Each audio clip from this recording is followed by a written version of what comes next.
All right, welcome back to another live stream over here on SCS Combat.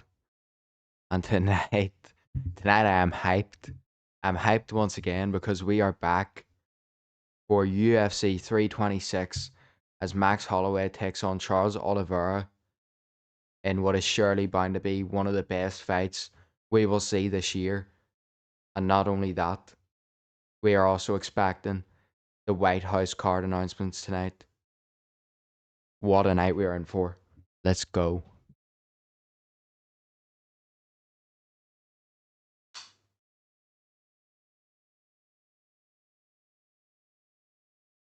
All right, let's go. What's up, man? Um, Pretty much we've been in for a strange one so far. I clicked onto the turned on the fights, and Cody Garbrandt's in a timeout. Obviously, that's not too strange. Fighters get in timeouts all the time just from fouls, and fighters don't mean it and stuff. And 20 seconds later, Cody Garbrandt's in another timeout, and his opponent loses a point. So you're like, right. Then we finally seen a point talking. Nice. Then, then the Cody Garbrandt runs out, flying knees him. They end up in the clinch up against the cage, and he gets kneed with a low blow again. And then the referee has to take 2 points now. Then Cody Garbrandt pretty much just ran for the rest of the fight and won via 28-27 unanimous decision. That's crazy. But we are here for the main card now, and just let me give you a quick run through. Gregor Rodriguez, RoboCop returns. A good middleweight bout here against Bruno Ferrara. Number 15 ranked Ferrara against number 13 ranked RoboCop. Drew Dober takes on Michael Johnson. A lot of strange movements around the odds in that fight I've seen, so I'm glad I guess that's still going ahead. But we also have Rob Font taking on Morel Rosas Jr. Let's go. God see him back. Then we have Kyle Baralho taking on Rainer de Ritter, number 8 against number 7, or 7 against 8. That's a extremely high level fight. I will pick Baralho there though. And then obviously the main event, I mean, the BMF champion, or Max Holloway takes on Charles Oliveira for the BMF title, obviously. A lightweight. Let's go. This could be a title eliminator as well. Depends. I don't think this is a title eliminator, to be honest. I think this might be an Arman eliminator. Put it that way.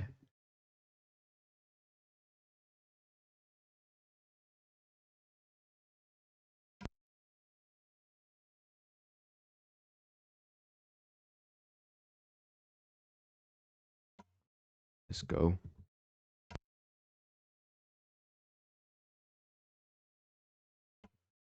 So, if you haven't seen my video already, I have picked Max Holloway be a stoppage in the later rounds. I just think his damage is going to add up. I think he's too quick, as well as his power is increased for these lightweights. Charles Oliveira is tough, obviously has those submission skills and power himself.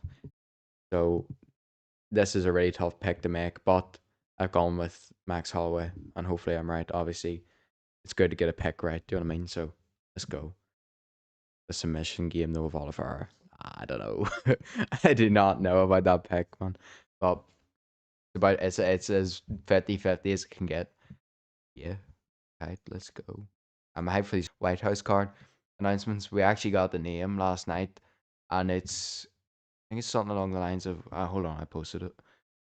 Um Freedom anyway is in the title. Jim McGregor just tweeted it in all caps. He's definitely not going to get on there. I don't actually know if he is or not, but that's another thing, by the way. Cody Garbrandt was throwing up after getting hit with a low blow, which I haven't actually seen before. Obviously that's something that can happen because pretty bad pain. Yeah, that was one of the strangest like weight combinations I've ever had. Where are we now? Yeah, right. So we see here. It's called Freedom Fights 250, the White House. Obviously, because as America calls itself the land of the free. Um, whatever you think of that, we don't get political over here, but so you can yeah. Moving on, moving on. Let's go. Follow along on the Twitter, by the way, if you haven't already, because that is where we are. As you see here, I mean, it's the only way I could put it. I usually do a title for like announcing someone as the winner, and I just put what a strange fight, because I don't know what way like that was crazy. Then Garvan's opponent was mad, and I was like, how can you be mad? And you're the one that done the fouls. We see here, just turned on the fights. Cody was in a timeout. 20 seconds later, he's in another one. Then, in 2 minutes later, Cody threw up from a low blow. That's the next foul. Then a minute later, another low blow, and then a minute later, 2 points off, and then Cody wins. It was so strange. Like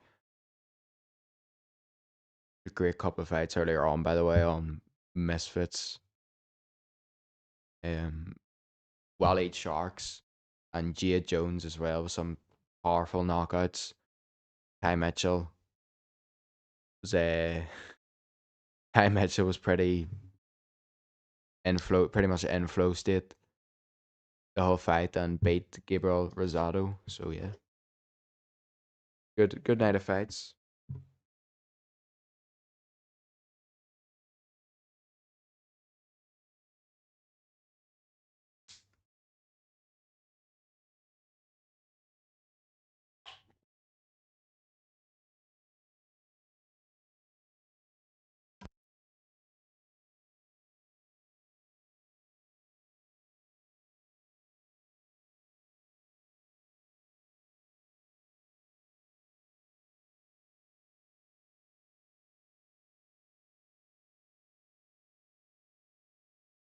I mean,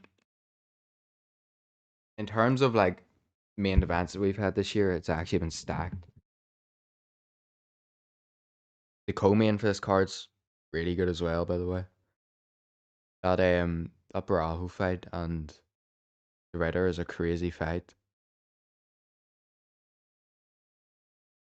Fixing a couple of things here. Wait, never mind, it is on that. Nice, right. Yeah, I mean that whole card. I'm excited for that Roy versus Junior fight as well against Rob Font. Big Rob Font is kind of the person that is still always consistently in the rankings, but gets put against up and comers to see how they'll do, and that's going to be a test for Roy versus Junior. Drew Dober, Michael Johnson. Interesting behind the scenes stuff going on with that fight, so it'll be interesting to see why. I'm sure we'll find out in the fight. Gregory Rodriguez, I mean, that Jack Hermanson KO, the comeback whenever he had that cut on top of his nose, always entertaining. Robocop, the name for a reason. Same with Bruno Ferrara. What a fight that'll be. And Cody Garbrandt, that was such a strange fight. Cody Brandage loses. Actually a good card. But yeah, like this is 326. Holloway against Oliveira. Then we had back to back weekends.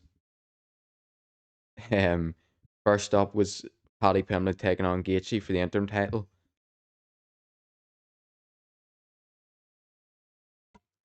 Before that we after that then obviously we had Volk against Lopez.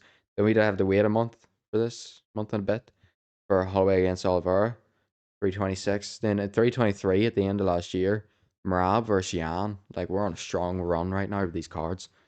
Which is good to see because obviously we want the best of the best and we're getting the fights. Cody Garbrandt was absolutely raging whenever he got hit with that second foul.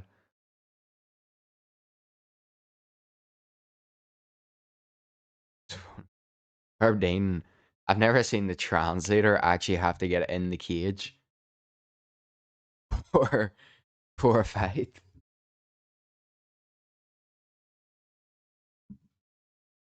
The guy's crazy. Then Herb Dean tried to take him for a second point deduction, and he just wouldn't follow Herb Dean. He stood there trying to be like, "Yeah, I'm ready to fight," and Herb Dean's like, "Nah, I don't care if you're ready to fight, bro. You're getting a point took off."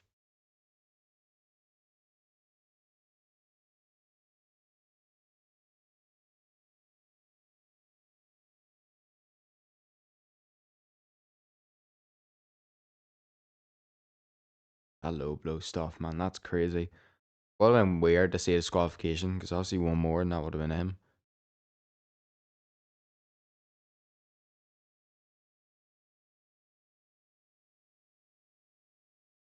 What have they got Forrest Griffin doing in that advert? What have I actually just seen? What is that? What have they got him doing in that ad? Oh, me. Seen Forrest Griffin with a wig on. I don't even know what the ad is for. I don't know what they have him doing. We had the Ferrara walk out here.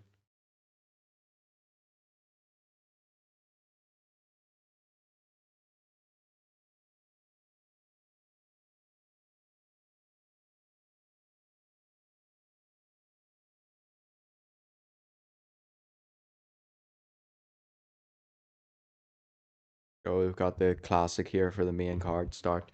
Magno Levy standing here talking. Bruno Ferrara's damn, he better run out from behind. Oh yeah, here he comes.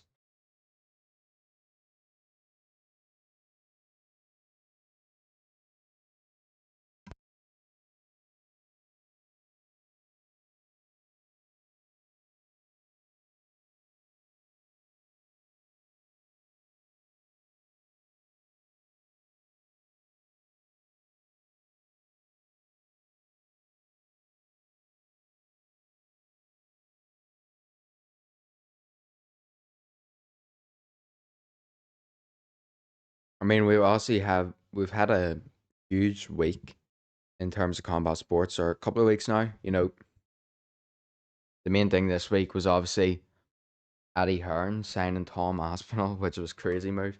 Here, Matchroom Talent Agency. So it's a it's officially a commercial. I cannot say that word. Commercial advisory deal is what Eddie Hearn has Tom Aspinall in for the talent agency.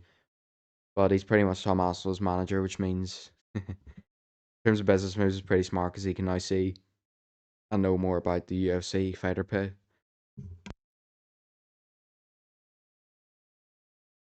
Which obviously, whenever you do see people going after Dana White, like Jake Paul did, that's what they target. Is the fighter pay. 3 fight win streak for Ferrara. 1 of 10 spinning back elbow knockouts in UFC history. First round TKO. That must have been his. That was not his last fight, surely. And he won a contract on Dana White's Contender Series.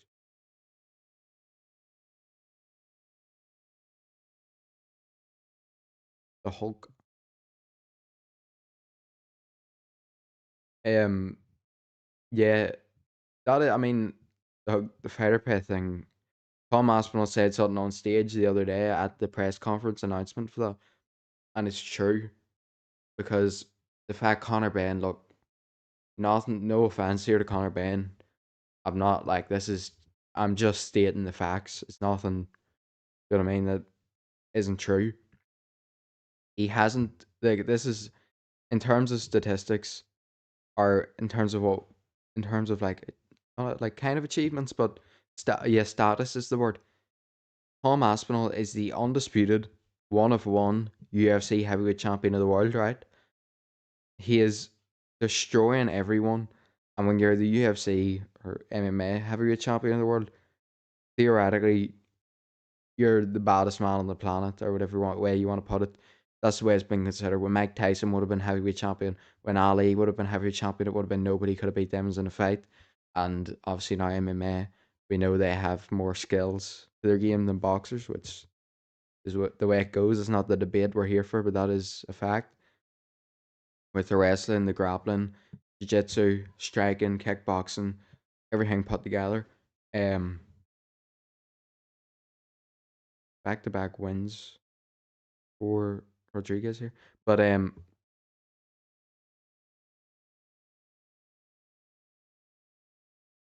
And yeah, that makes you like the highest tier when you're the heavyweight. Obviously, you're the heaviest. You're the biggest, best fighter on the planet, technically. And he gets paid. I mean, regardless of what Tom Aspinall got paid for that Gallon fight, I can 100% guarantee it definitely was not $15 million. Conor Benn, on the other hand, has yet to win one of four world champions. Technically, even to be a disputed champion, hasn't won one of four titles yet. Then obviously hasn't. I mean, he's won the Eubank fight, but apart from that, even this Prograis fight hasn't beat anyone convincing. And he's in the lower weight classes, even though them weight classes are usually where the best boxers are. To be fair, obviously not when you have a absolute just extraordinary talent like Usyk at heavyweight, but the types of fighters like Inoue and Bam over the decades, Sugar Ray Robinson, Sugar Ray Leonard, Roberto Duran, Tommy Hearns, Marvis Marvin Hagler, you know what I mean? Those are where you get the best fighters sometimes, but then at heavyweight as well, Tyson, Ali, Frazier, Sonny Liston, Floyd Patterson. I feel like I'm on a bit of a name reel here. To the tape, 34 versus 33, 6 foot, 5 inch height advantage for Rodriguez, and a 3 inch reach advantage at 75 inches for Rodriguez. Yeah, that's sort of the stats for those fighters. And Conor Benn's getting 15 million. Tom Aspinall probably, if we're being honest, made close to a million maybe. Obviously, I don't know the full ins and outs, but from the UFC directly, I highly doubt it would have been really over that. I don't know. We'll see. But yeah, that was the big play from Eddie Hearn, and it was. I mean, if you've been sort of in the boxing game, if you've known these promoters are the way they act whenever a challenge comes through, if you'd have seen the way that Eddie Hearn and not Frank Warren isn't in the media as much as Eddie Hearn is. I don't think that's like, but that's I mean that's a good thing for Eddie Hearn because he's a promoter and he gets to promote his fighters more. But then at the same time, Frank Warren kind of feels like he's just like the silent player, but he gets everything done. Um, yeah, like I don't even know. Eddie Hearn was bound to fire back. Like when Ben Shalom came into the game, he was so resistant against him.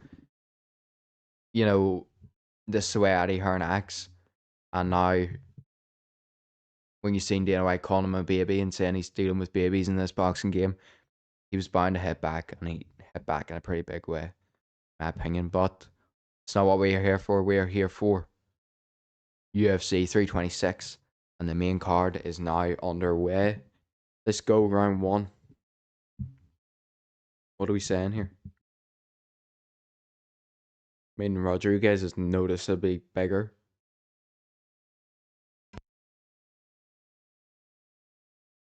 A little bit of stance switching from Ferrara.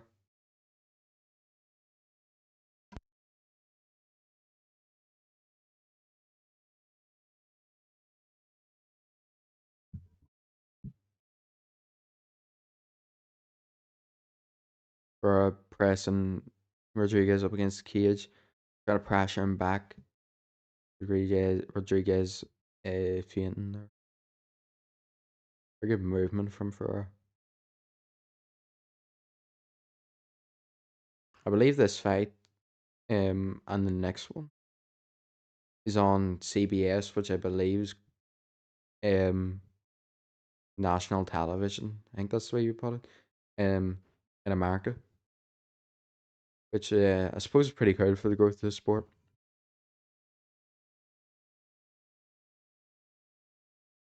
The reason I mean boxing's been around for so long. Oh, it's a good one too from Ferrara. But the reason why boxing is so like watched is that people used to obviously before pay-per-view come in, turn their TV on and they'd see the fight. And obviously when you see two people fighting, I mean it's like the most basic form of, I guess, one of the most basic things that humans have ever watched throughout history, from like even the gladiator days obviously. So that's why boxing picked up such a following and stuff like that. I was like, oh, one right hand from Gregory Rodriguez, and he puts Ferrara out cold. Wow. I feel like you only hit him once. Surely.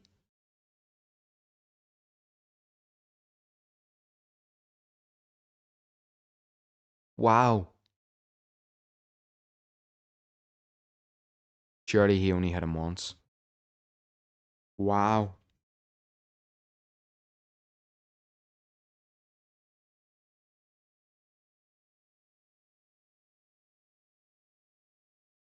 See the replay here. I was in the middle of a rant. Just a huge kind of straight right, looping right hand from Rodriguez, and that puts for out.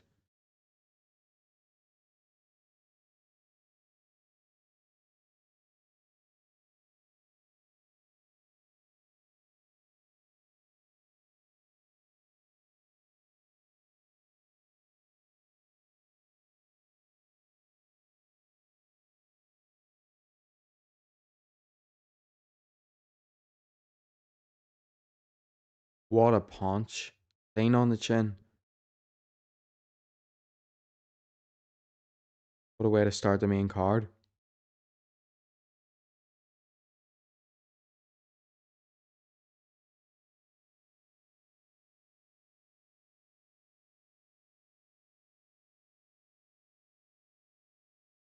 No, he's not. Like, I feel like he only hit him. Yeah, total strikes for Rodriguez too, and he threw six apparently. Lands two and knocks him out cold. Quite an inconvenience here. That's crazy, man. What a knockout.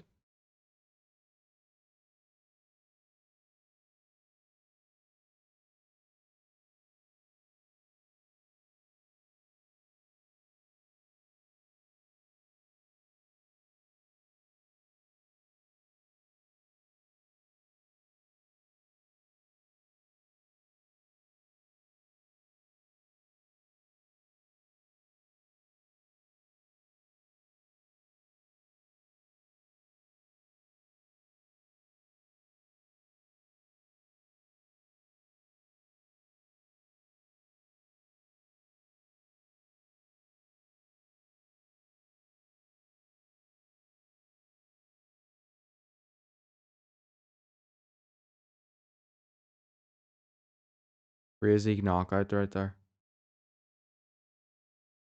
And he's hyped right there.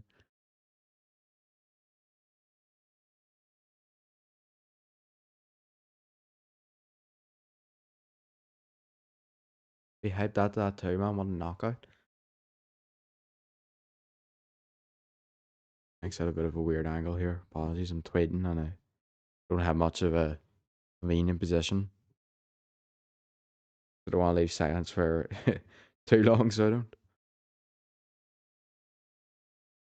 Let's go.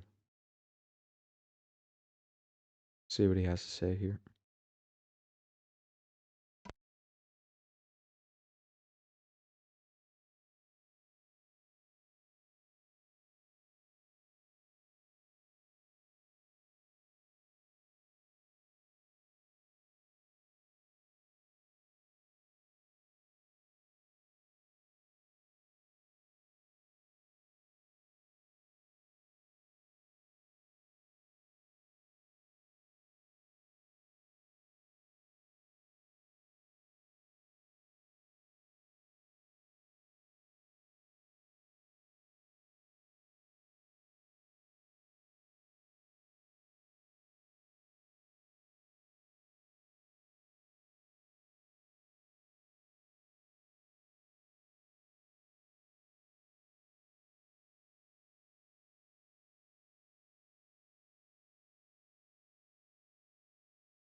So there we have it. Gregor Rodriguez, hyped as ever. After that 100K. I mean, if anyone's gonna get it, surely it's him. What a performance right there.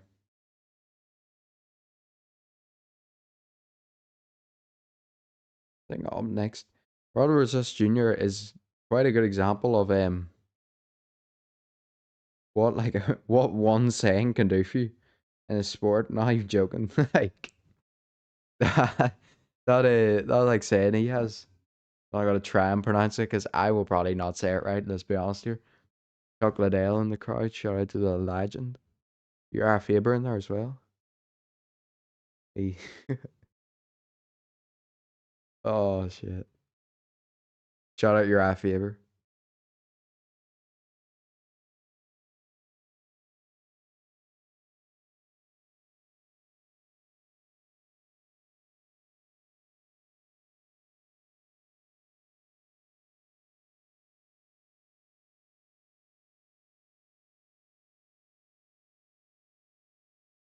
This is just lies. Like he's got to be on here. What are we saying? Make sure to subscribe, Ratty, if you haven't. You're in the chat. We are here every weekend. Upload a lot of videos. Oh wait, Rosas isn't next. It's October. Michael Johnson.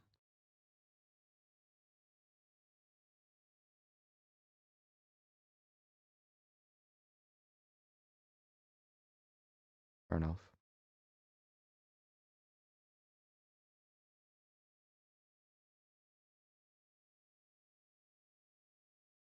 October. This is gonna be a good fight up next. Depending on what the circumstances are and why we've had such strange odds, but apart from that, one of the fighting nerds as well tonight.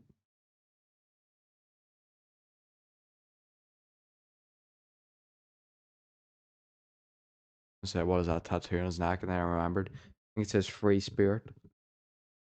Is fair enough.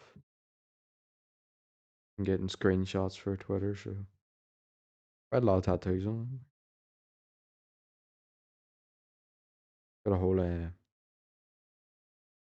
chapter on the side.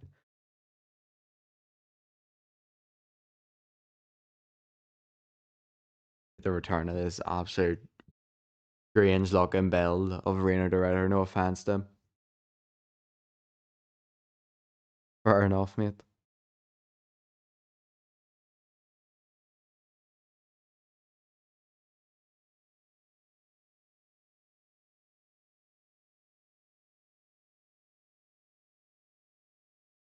Yeah, I feel like in terms of UFC opponents so far,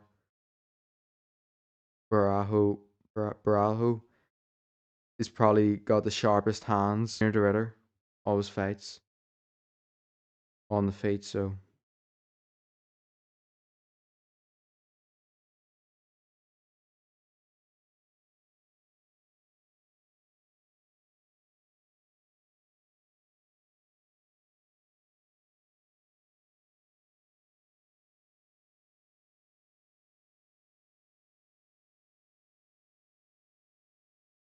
fake ass what the fight will come down to.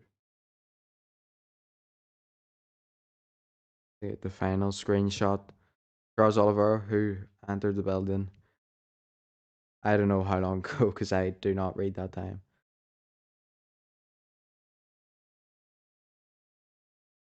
Charles Oliveira, man, what a fighter. Say the least. I'm glad these two get to run it back.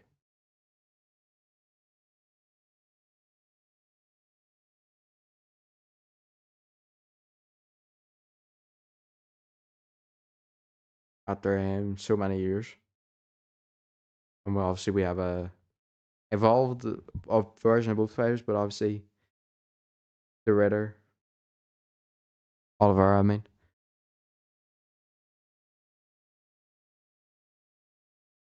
has evolved this game the most. Such a great run of fights, champion and much more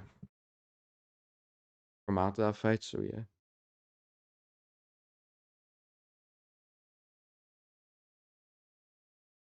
yeah, John Alexander's.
All right, so apologies for the silence, but we did get quite a cool moment right there as Yang against Yun Chak won, was into the UFC Hall of Fame. I mean, what a fight that was. There's no denying it. Best female MMA fight that I've ever seen. Probably. There's been a lot of, I mean, you said that there, but in my time, that might be the best MMA fight I've ever seen. It's definitely top five for sure, and it's good to see that go into the Hall of Fame. It had to. I'm surprised it hasn't already, to be honest. Um, because yeah, I mean, what a fight! I mean, that was the night that Joanna's forehead just crazy work there. But I mean, what a fight!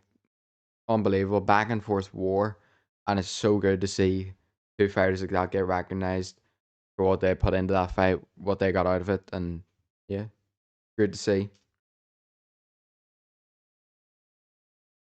See the scorecards of this Garbrandt fight. So 10-9 Garbrandt in round one on two of the scorecards. Then you have 10-9 to Long in the second on all three scorecards. One of the judges gave him it. One of the judges gave him the first round as well. So it was either one. It was 1-1, 1-1, and 2-0. Long going into round three. Then in round three, Garbrandt wins on two of the scorecards, 9-8, and then on one of the scorecards, 10-7 to get the 28-27 unanimous decision victory.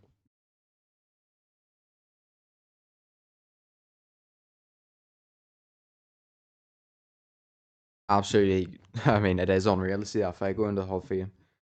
I don't think I'll ever forget, because obviously, obviously, what followed, I believe, to be Adesanya against Romero, and we don't like to talk about that one, but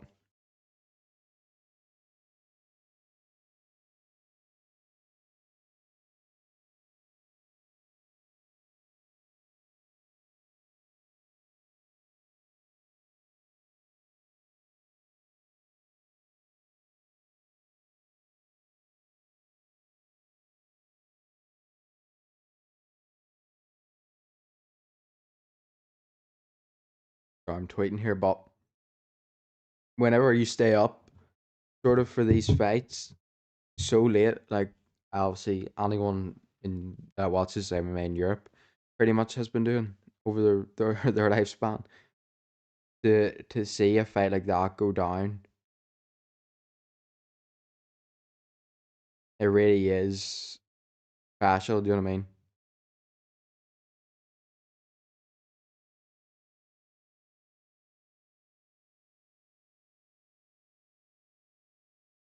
Been a while from a Joanna fight, so my phone hasn't remembered that name.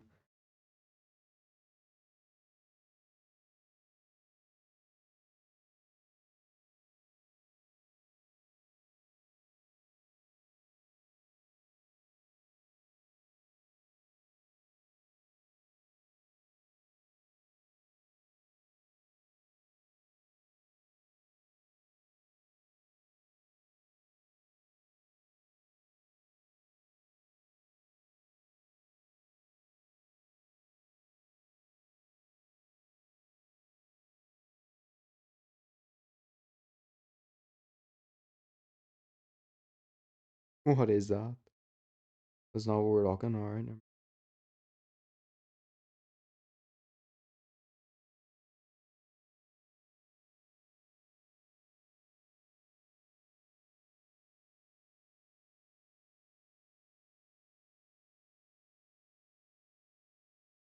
All right. So let's go. That was a crazy fight though.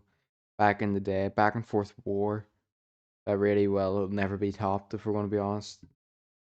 Um, that could be the best fight in the history of the sport. But yeah, let's go.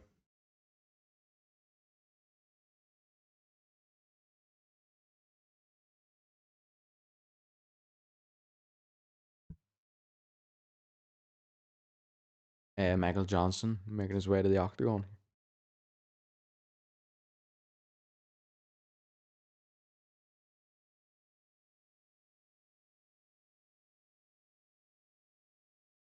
What do you reckon?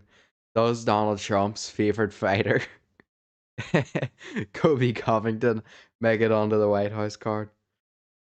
Something tells me it's not going to be a good day for Cody if he isn't. Kobe. Kobe Garbrandt. Kobe Garbrandt. Oh, okay. That was a tweet. Cody Garbrandt was the image. Kobe Covington was the name I mentioned. Oh, we got there eventually. Do you know what I mean? Let's see this fight, man. Come on.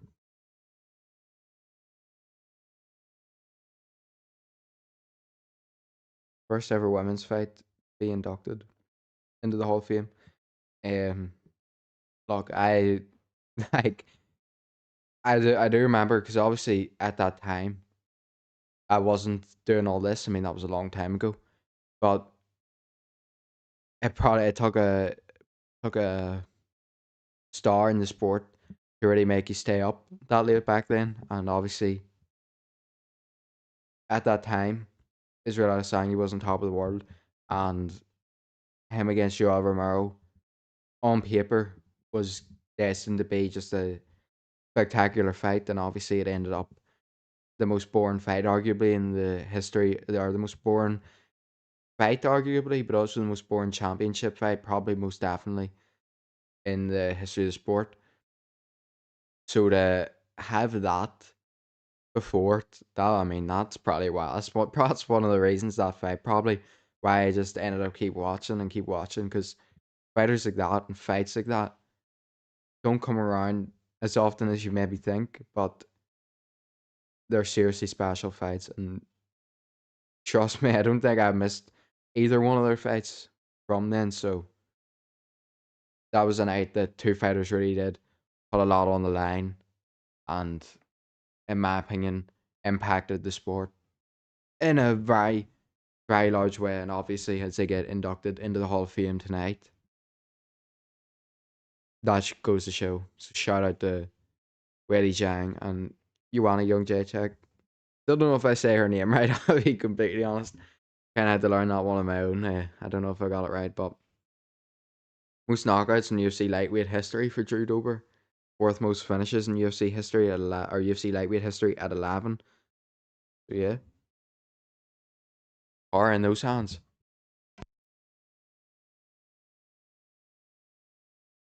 What do we say?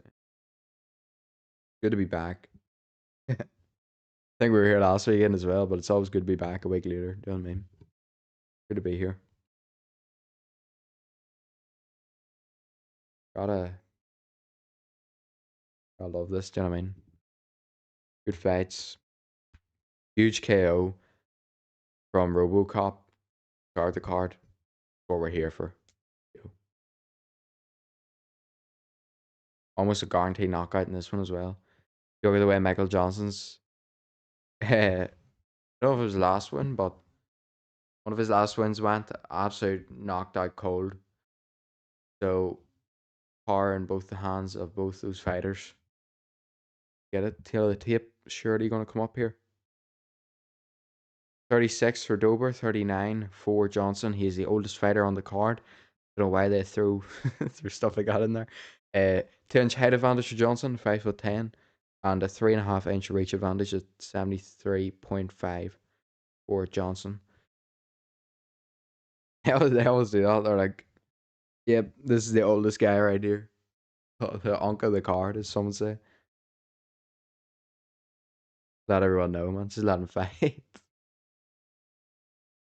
25 and 19 record, obviously a veteran in the game. Michael Johnson. I think he was Justin Gaethje's first fight in the UFC, and obviously that was a all-out war. That's another one of the best fights in the history of the sport until Gaethje got him, and I think it was only in round two in that fight, which is crazy.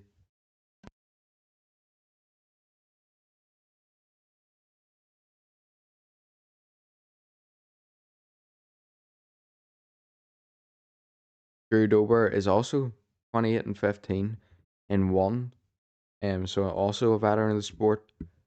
Yeah, came in at 156 pound for this one. Obviously, you can have that extra pound whenever you're fighting, not for the title. Whenever you're not fighting for the title. Yeah, let's go.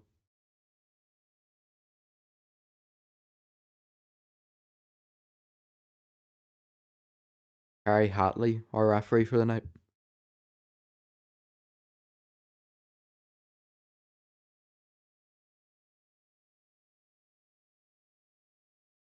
Let's go. Round one about to get underway.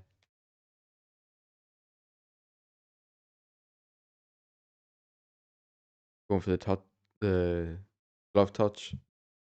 Dober and round one is underway.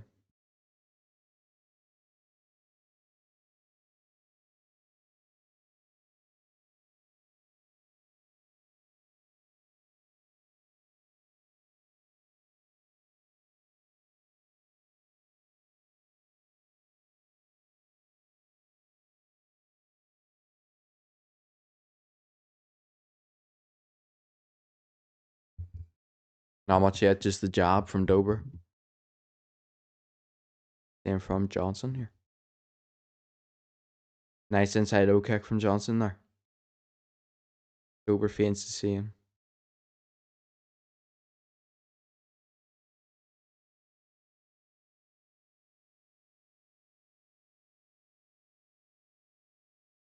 Nice body, nice switch kick to the body there for Dober.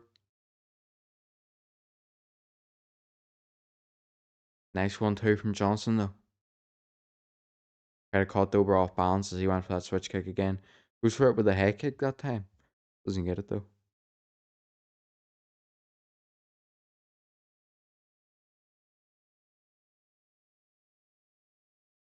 One two from Johnson misses.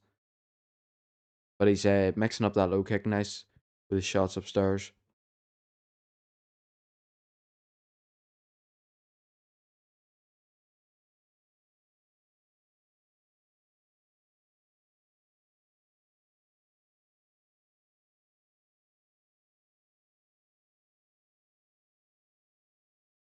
There's another nice inside low kick from Johnson. Those will probably start adding up. I mean, we've seen. Oh, there's a huge right hand. Right hook on. Or he's a southpaw. Left hook on the inside for Dober. Goes for a leg kick now.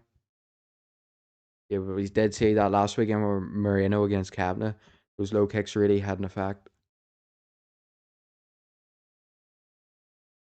There's a nice right hand from Johnson again. Both these by southpaws. What is this?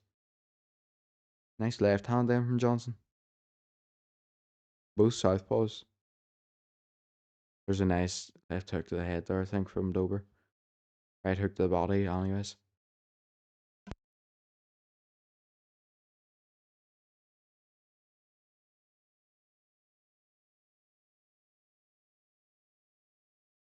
Michael Johnson passes Dos Anjos for the third most fight time. It must be in UFC history. Nice. Veteran. True sense, I suppose. Nice inside low kick again from Johnson. Dober going for that straight right to the body. Straight left to the body now. Straight left from Johnson. Double jab right hook from Dober. See when someone's a southpaw, like to be completely honest, 'cause obviously I call it like bad punch, so I usually say straight to right, left hook, or lead left hook maybe. Whenever it says switched about, you're like getting it wrong all the time. I didn't even notice they were southpaws at the start. There's a nice that switch kick again as though we're tries to turn it into a spinning back kick, doesn't get it.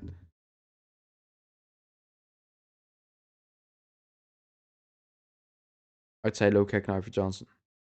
Working that lead leg heavy. There's a nice straight left again from Johnson.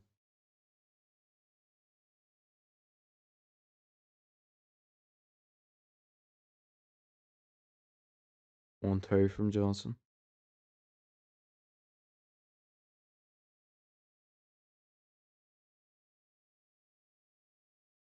A nice right hook to the body from Dober. 1-2 now from Johnson. That's what I'm saying about mixing it up well. He threw that lead inside low kick and then pretty much immediately threw the 1-2 as he lands another nice straight left, and that one might have stunned Dober.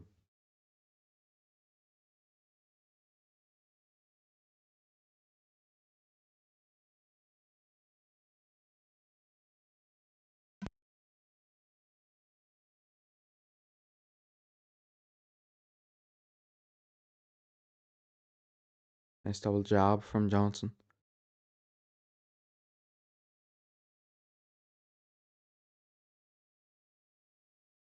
Mixes up with that inside low kick again, his jab. I think it's his round. I know it was a close round, like. But we'll give that to Johnson.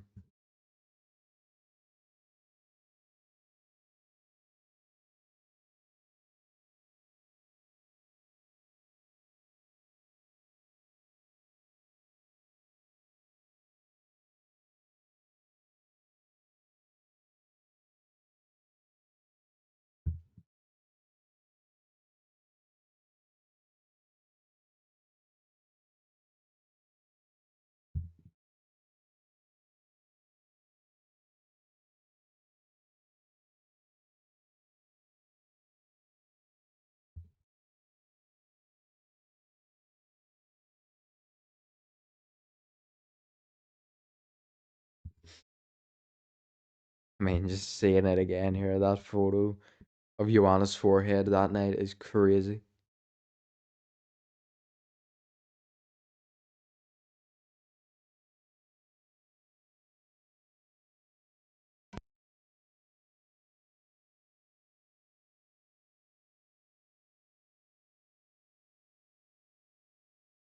My bad, got caught up in watching an interview there, forgot about the fights here. Round two underway.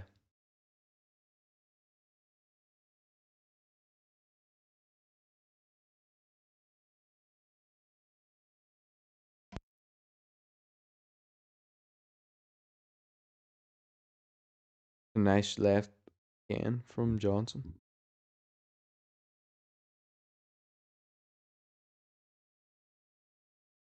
Nice straight left to the body though from Dober. I think there's quite a bit of damage around that. Just said late eye, but right eye of Tober. I'll see that right hand or that straight left of Johnson's been on it quite nice. Spinning a whale kick just about misses for Dober.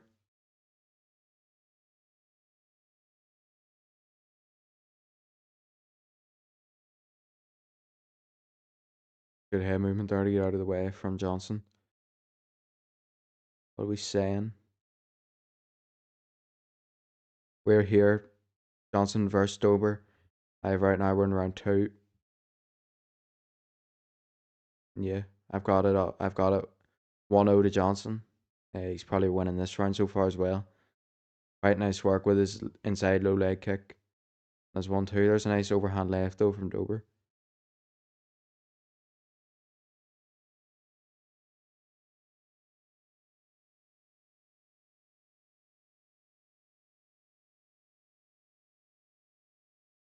No fighter fully committed yet this shot, but very good technical work from Johnson, I'd say. Oh, wow, wow.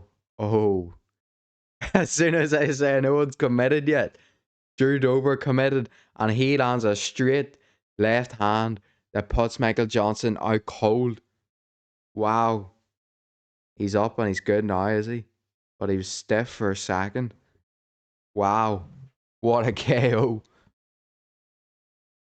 That's crazy work. As soon as I say no one's committed, we get another flatline KO. Just a left hook to pull the hand down.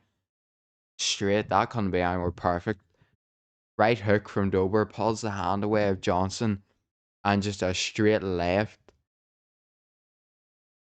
from from behind him. He throws that shot down straight in the jaws, cleans a can of Johnson, and then he hits him with a ground and pound shot as well. But that's a pretty much a replica of the Usman versus Masvidal KO, if you remember that one. Wow. Another insane KO.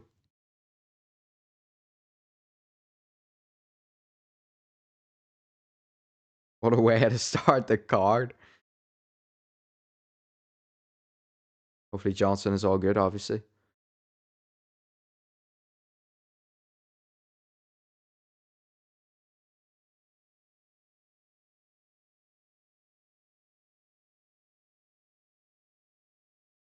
I'll get the tweets out here.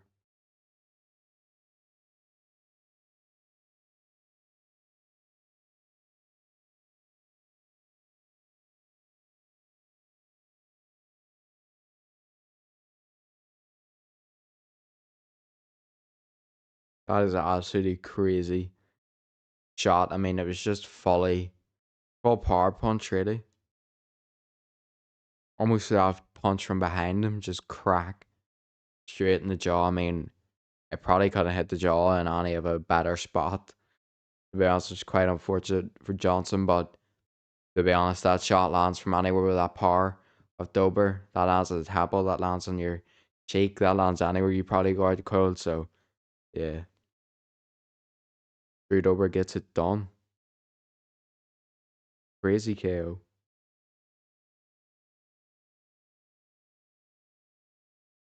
Like, that was insane. If you're in the chat right now, we also have the announcements coming tonight. Hopefully, we learned last night that there was a cancellation of a fight that fell through on the White House card. But if you have any predictions for that, let me know. But those, what you think those fights might be, what fights we might see, any comebacks, John Jones, who else could come back? I think Derek Lewis. Hopefully, Derek Lewis is on there, even though even though that last fight from him was not the best. Um, Conor McGregor is the biggest one, obviously, that could come back. But yeah, who knows? Maybe we get. Hopefully, Michael Chandler gets on there. Hopefully, Michael Chandler gets something for all his difficulties. But I think it's only a 6-fight card. You know, I was trying to add a seventh the other night. Yeah, I don't really know what way that ended up, but some great fights probably going to be on there. We did learn last night there is going to be 2 title fights.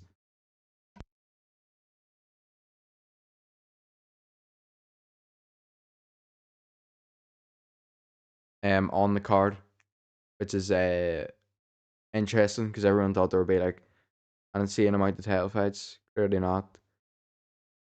But yeah, unless Dana White was trolling us, he was kind of just holding a piece of paper over their like whiteboard that said,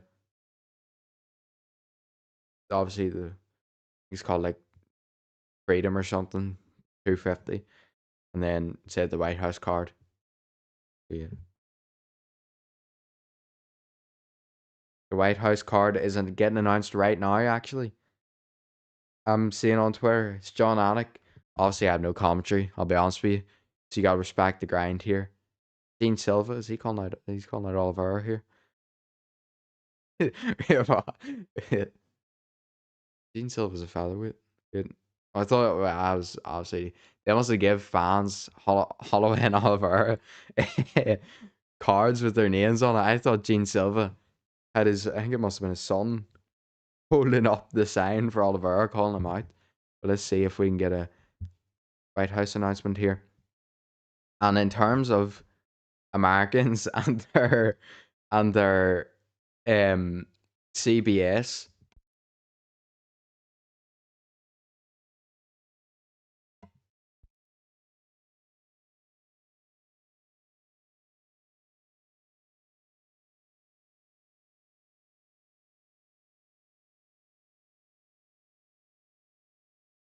Yeah, obviously, in terms of American national broadcast, what a way to start for the UFC in seeing 2 back-to-back KOs. And now we're learning we're going to get a White House card fight right about now. Come on.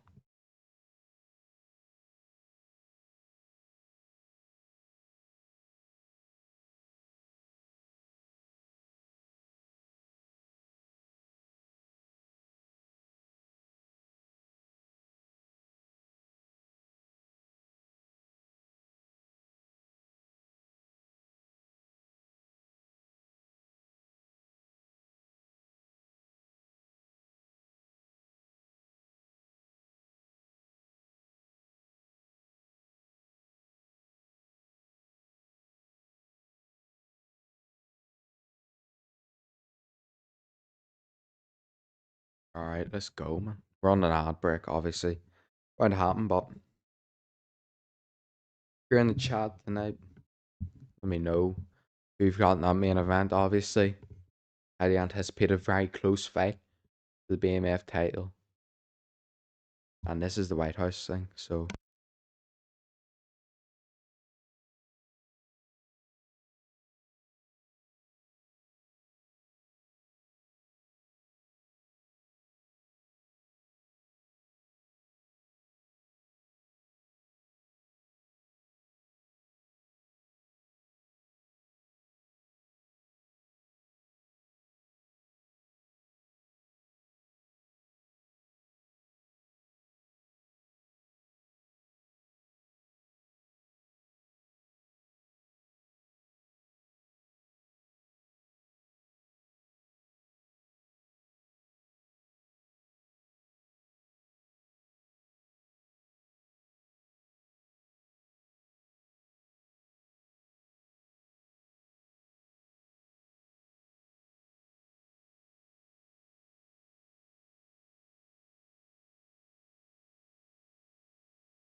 All right, so there it is. We get the full White House card announcement. Elliot Taporia takes on Justin Gaethje for the UFC lightweight title.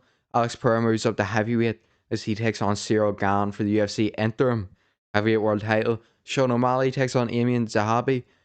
Mauricio Huffy takes on Michael Chandler. Bo Nickel takes on Kyle Dawkins. And Diego Lopez on the bottom of the card. Interestingly, Bo Nickel's above him. Takes on Dave Garcia.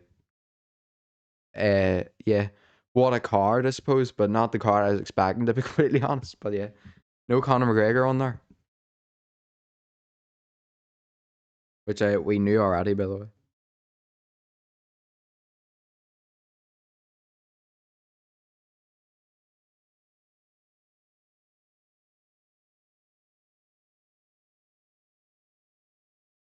Let me hear what Dana White has to say. Here's it.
We love to see it. What a card, but yeah. I mean, what can you do? I suppose. Obviously, Poatan was getting that shot, and that was inevitable.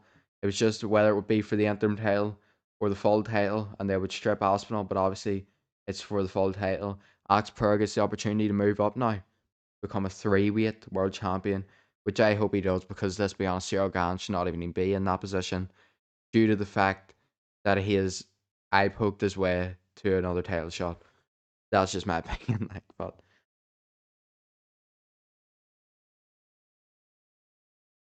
oh, Mauricio Huffy against Chandler as well. What a fight! I did look. I'll be honest. I thought it was going to be like the supercard of supercards, but there's quite a lot of names on there to be fair. This is a really good card. I'm just gonna see, to be honest, I'm glad Chandler got a spot. I mean, the main event though, Poirier against Gaethje. I mean, that's just that could be a guaranteed smoking right there, but hopefully not. Obviously, we don't want to see Justin Gaethje go out cold. I swear, if Poirier puts out another legend, man, I'm gonna lose my mind.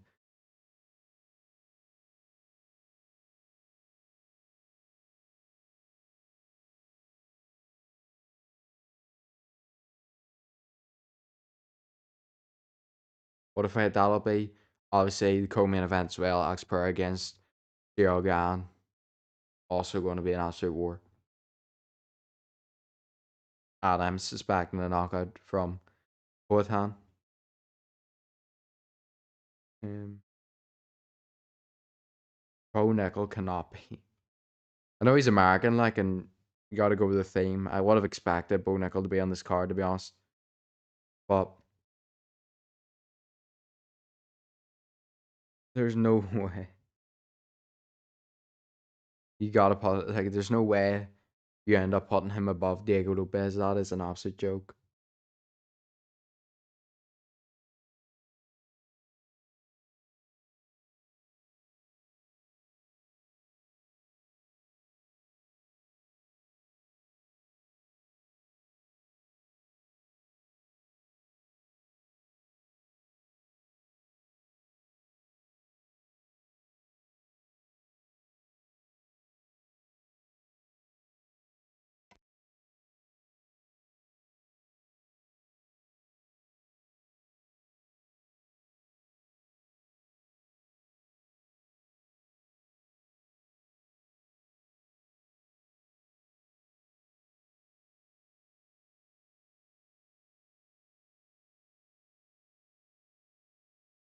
Just to be honest, like no way we're putting Lopez in the bottom of that card. By the way,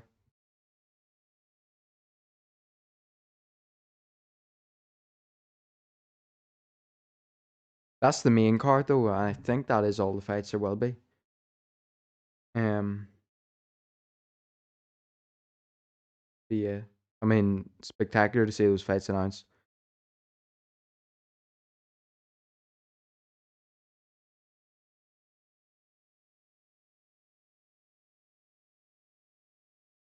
This is a really good card though. Like it's not the absolute super card that I was expecting to be completely honest, but it's a really good card. And obviously the two main events. I mean, the two biggest, literally the two biggest stars in the sport, back to back. Insane, insane. I swear though, if Diego Lopez gets put below Bo Nickel in the running order for the sheer love of the game, I know Americans might see this, and maybe that's what I'm missing. Look, I am not American, but look, it literally says it. The numbers did never lie. Diego Lopez is number two ranked. Davy Garcia, I just remembered what a fighter as well. Um, takes on, yeah, is number nine ranked. Bo Nickel and Kyle Dawkins are both unranked. So literally, theoretically, that shouldn't even be happening. But who knows? Probably will, to be honest. Obviously, the American thing is the reason. Or just the sheer Bo Nickel favoritism before he was on the 300 main card as well. Dana White privilege at its finest. Shout out to Al Kukui, Tony Ferguson.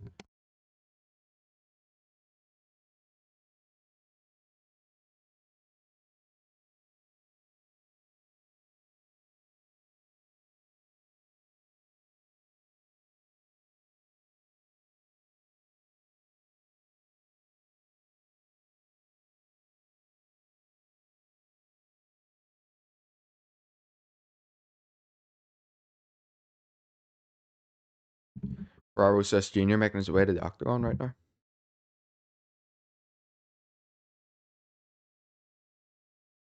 Do what? Like, I see to be completely honest, I actually don't think like I've never been happier to see a fighter get finally rewarded. He has been waiting for years to prefer Michael Chandler to get like a really big fight. Obviously, he's been in really big fights, but obviously that McGregor fight has escaped him.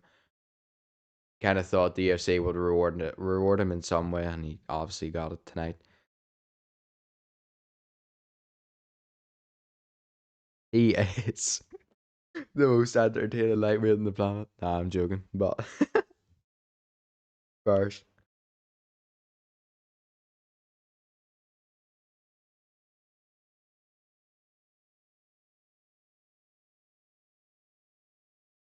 go.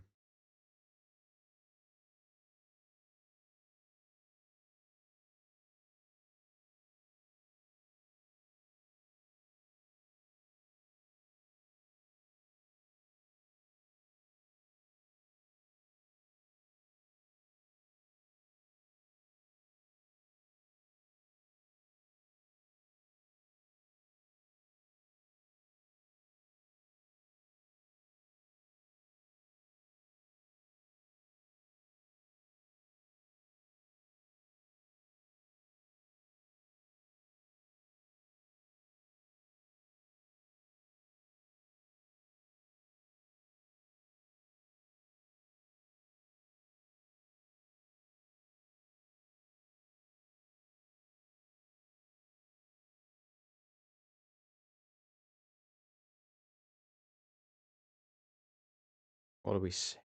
What a fight. That main event could be as well. Like Gaethje or Gaethje gets flatlined, man. I'm probably gonna lose my head. Completely got nothing to do with Taporia, but I swear, if he fully KOs Volk, Holloway, Oliveira, and Gaethje back to back to back to back, we gotta put that Makachev fight up at 185. We gotta do something to stop that guy.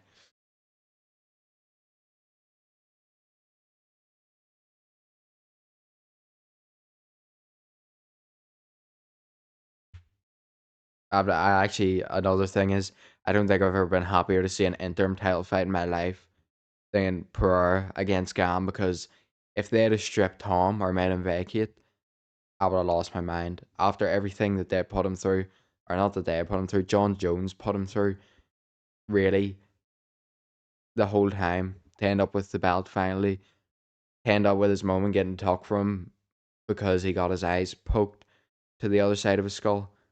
If they had took the belt off him, I'd have been raging. And I feel like it would have been valid, but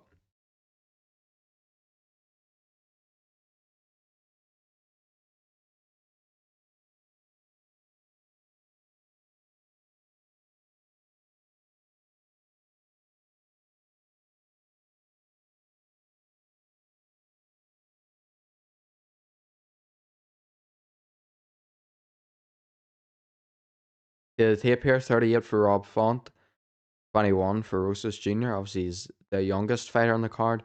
1 inch height advantage for him at 5'9", and a 4.5 inch reach advantage for Font at 71.5 inches. Reach inches, I was gonna say there. You got the leg reach stats from the UFC website.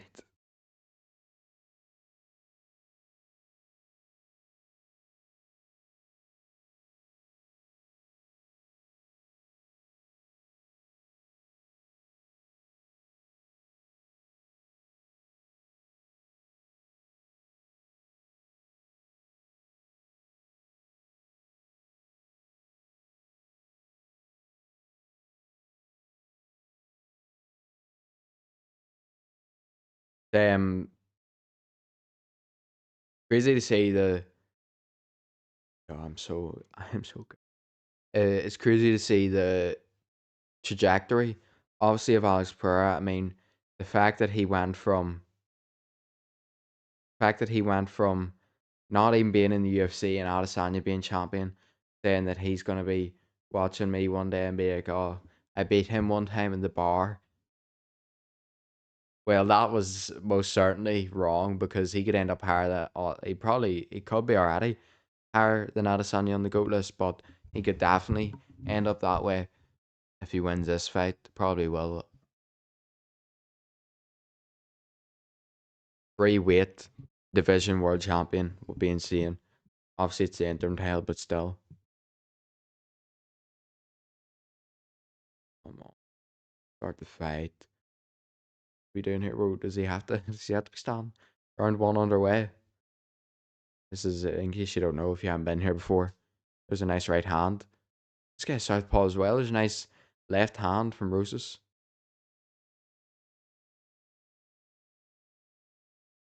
Font's a southpaw. And Font is fighting with a super low base or guard. Obviously, for the takedowns, Rosas is known for his wrestling ability along with his submissions. I believe he also got a pretty good knockout though in one other fight there. Yeah, in case you're new here, we do always try to time the round timer with the one on screen for the fights, and anytime there's a delay, obviously, is quite frustrating, as we do mostly get it wrong, but we will get it.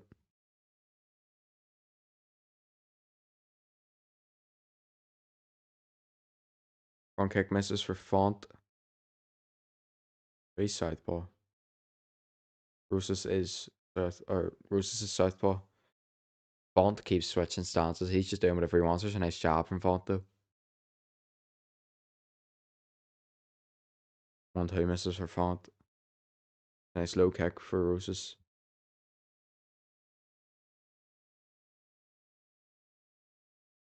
Overhand miss for Font again.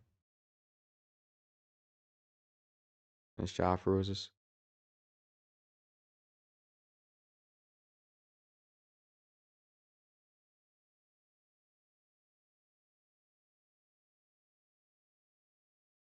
Inside low kick from Roses.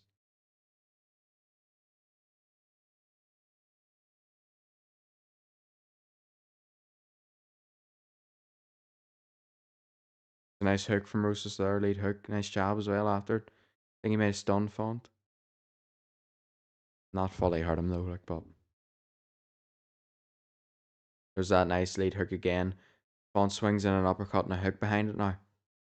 Trying to make it a dirty fight, not clinch.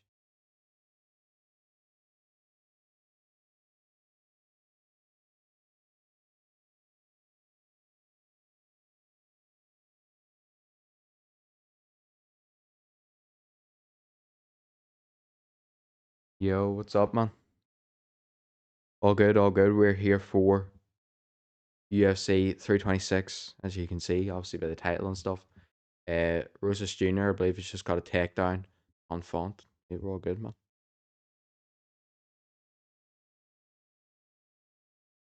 Font is going for reverse triangle here.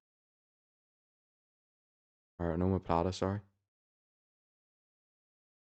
Rosas takes his back, he stands back up. Rosas straight back in on that double leg and gets him down against the cage.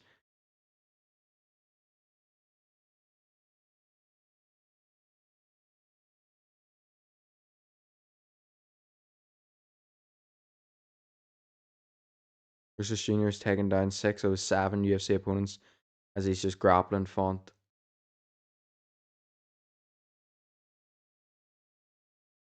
Here. Now we got the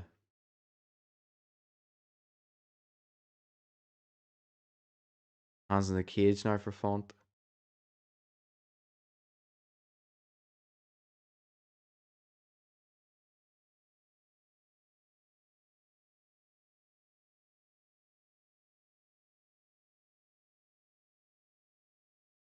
We're just taking him down again.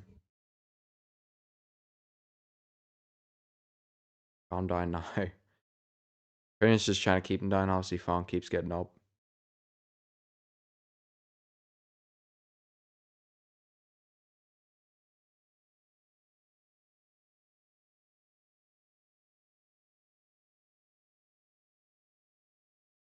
Thirty seconds out to go in this round. See if he can get anything off.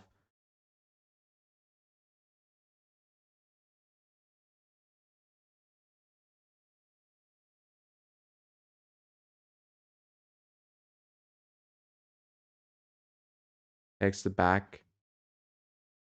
12 seconds. I think he's gonna be able to get anything off here. Font standing up again.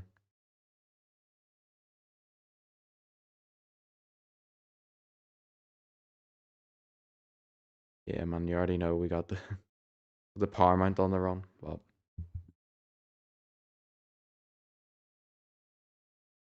we looking at, we're saying, so right now we are, get this tweet out. But right now we are obviously, I think that we have 2 fights left before Max. Sorry, 2 seconds. Gotta get this tweet out. 110-9 Rosas in that round, by the way. Great wrestling at the end.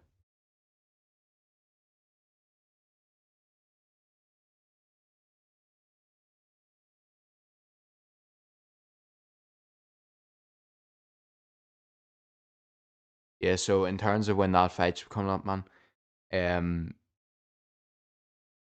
it could be around. Actually, don't know it. If you're American, this will obviously be completely different. But where I am, it will be around probably 5 a.m. or half 4, 4 a.m. 4 a.m. start time probably. Not 4 a.m. actually, my bad. Yeah, but 5 a.m. start time. One more fight actually at this. Around half 4 or 5 a.m. start time for Holloway. Oliveira. That is obviously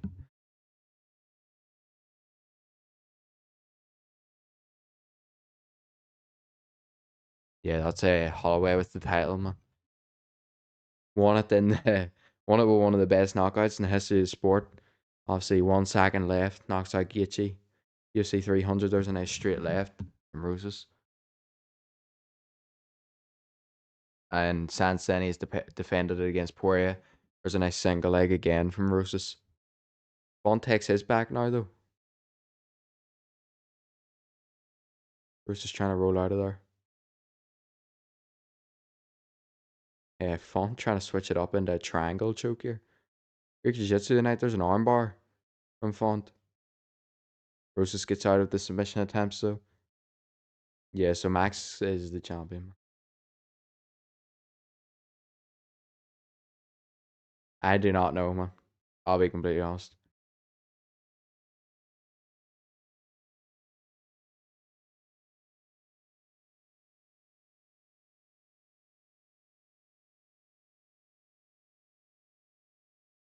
But you can stick along here if you want, man. Font's going for that on Plata again.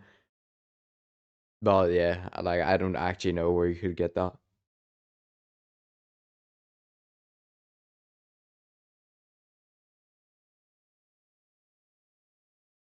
Font going for a lot of submissions here. Interesting jiu-jitsu. And then I think he was thinking of a Kimura there. I do see the Oliveira profile pic.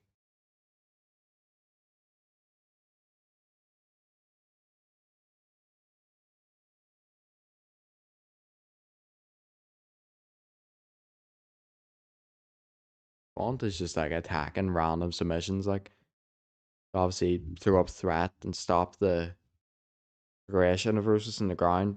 Obviously stop him from getting his submission game off, but it's really I don't really think he's fully going for anything. Maybe he will, because he said that last fight and then Drew Dober landed the KO punch like 2 seconds after. Yeah, there's Rosas out again. He gets that body lock. Font's trying to build his way back up, but good work from Rosas here to keep the leg as he takes it back now. Falls off. Volley rolls him on his back now. Rosas has tucked the back here. Can he get that body triangle? He does have his leg chopped though. There's great work from Rob Font to get him off the back, but Rosas is straight back into full guard.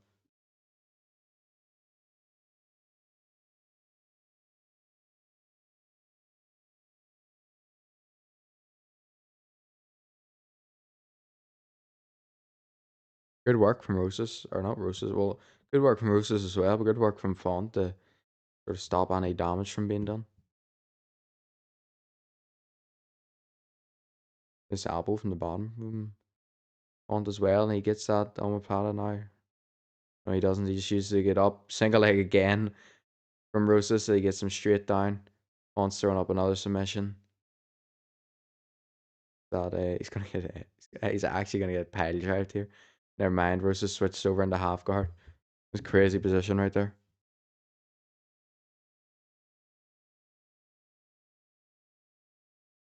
Kimura attempt now for Font from his back.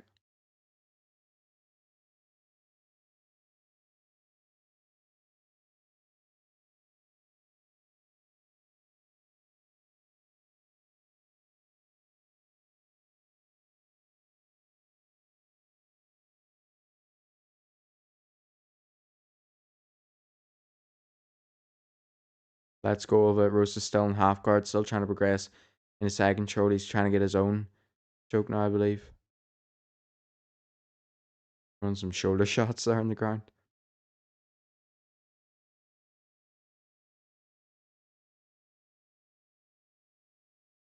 5 minutes of ground control time for Rosas Jr.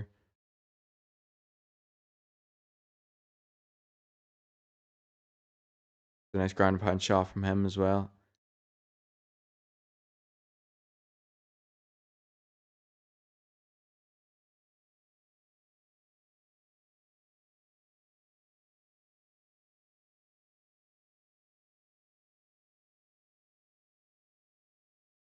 There's the end of that round. Total domination, really, from Rosas Jr. Obviously, Font was throwing out submissions, but he's on his back the whole round.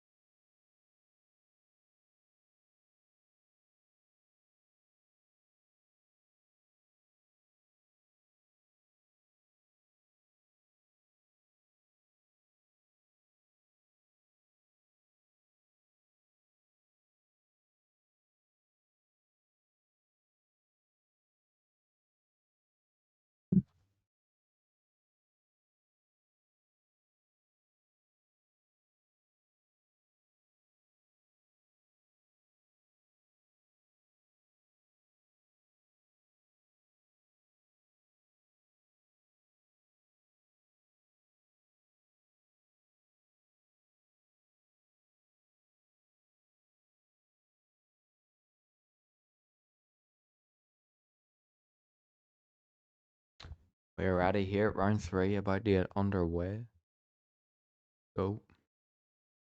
Round three underway. Let's see if Roses can maybe get more damage off now on the ground.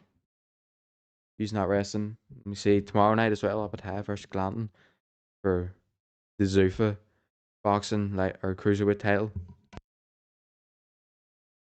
Jabbat has been stripped. Was IBF world title.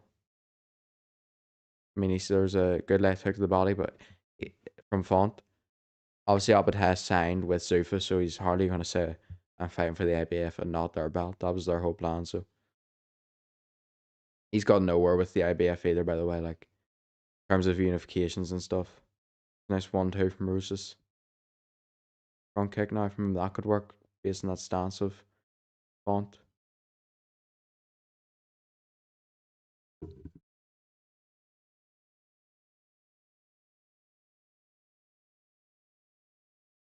Rousas going for that single leg again. He's going to get it here by the looks of it. He does get it. Font going for another submission here.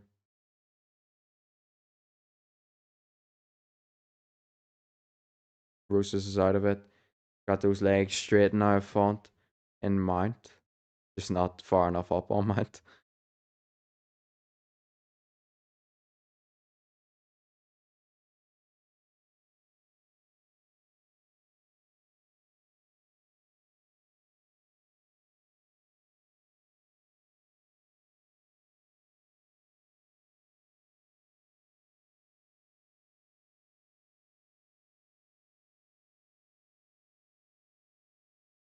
Bruce is taking some shots to the body now. Still on mount. Switch to the back now, trying to get the back of Font.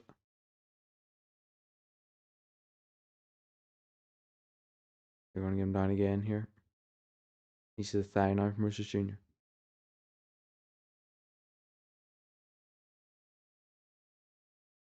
There's a nice takedown from Rousas.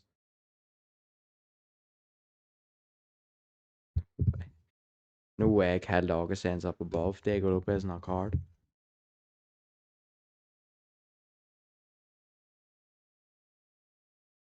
Half guard now for Rousas Jr.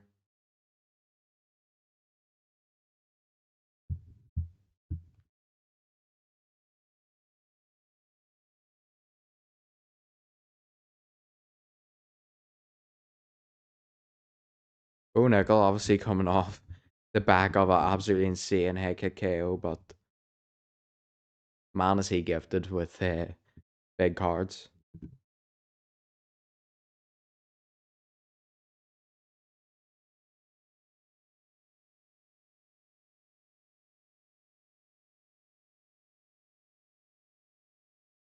Rousas on the back now, back into half guard.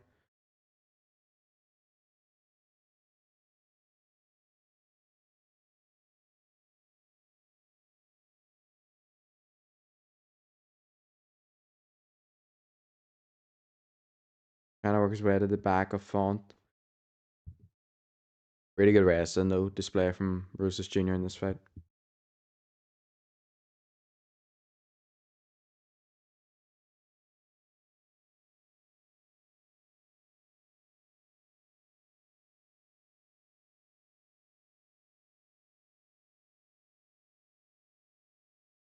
Rousas gets him down again.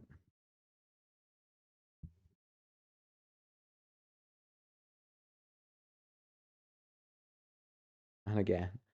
Got fucking Raul Devaz Philly in there tonight, man.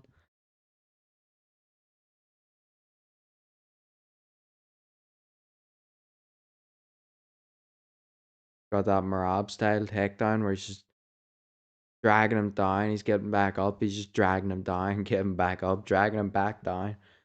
That's actually a really cool POV right there. We must have. Well, I know what product the referee's using, but I'm not. I'm not sponsored, so. But we've got it inside the octagon referee point of view. That's a really nice takedown and roll from Royal Jr. to get into side control on Font with a body lock. Trying to take the back off, say 10 seconds left here. Font's going to do anything he can to not give up position.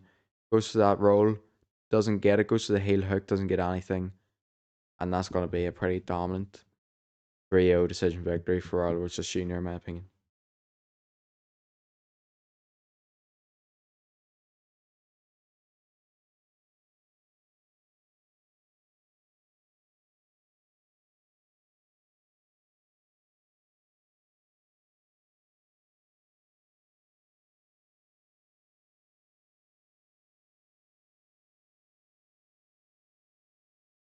True.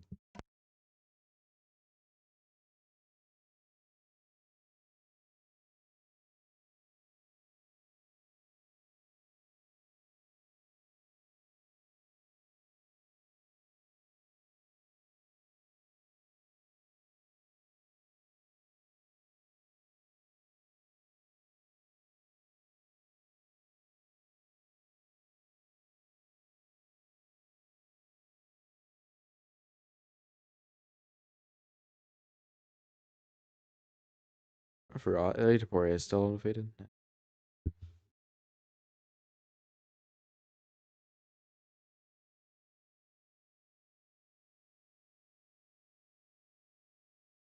Yeah, no John Jones in that White House card either. Dare I say that's a shock. I mean, let's be honest. If he wasn't going to fight Aspinall, he's hardly going to fight Pereira. To be fair, Aspinall's a harder fight because of the wrestling game, jiu-jitsu he possesses, but you think, like, the way John Jones phrased it, let's all be honest with each other here. When he was on that podcast, I think one time he was on, and he said, hold on, we got to get the official decision here.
All right, so Raul Rosas Jr.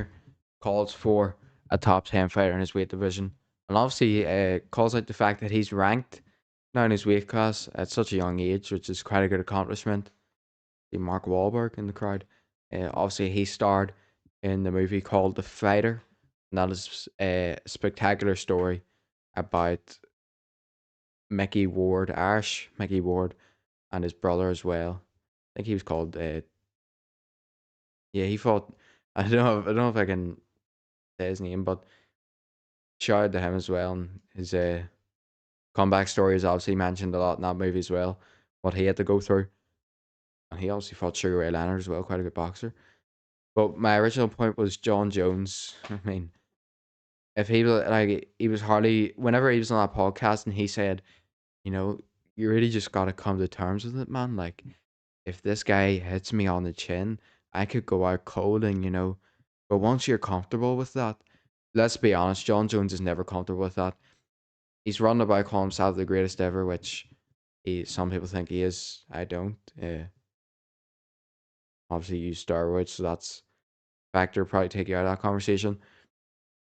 Um, he never got comfortable with that. Let's be honest. He's got one loss on his record. It's not even really a loss. It's DQ against Hamill from a shot that's now legal. Um, like that's completely different to him going out there and getting flatline KO'd, which either Aspinall or Pereira probably would have done. And do you think he wants anything to do with that? Absolutely not. Of course he does not. So yeah.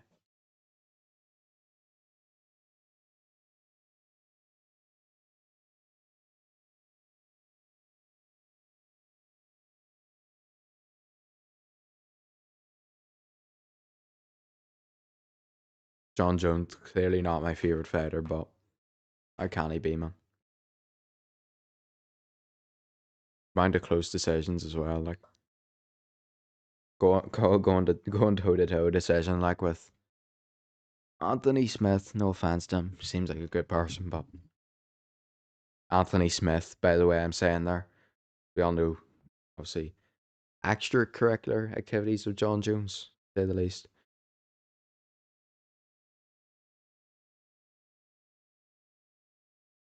I will be back in a minute.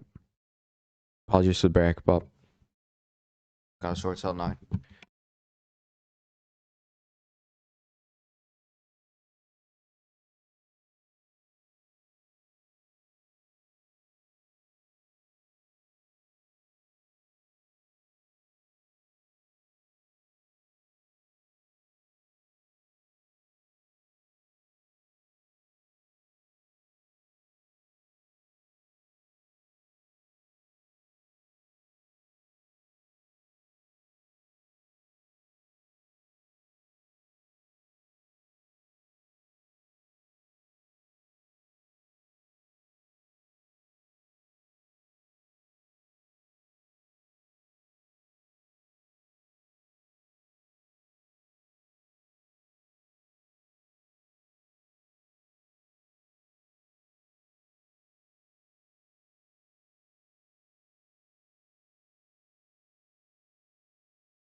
Alright, so we are back. Apologies for the break. Perfect timing though. So yeah.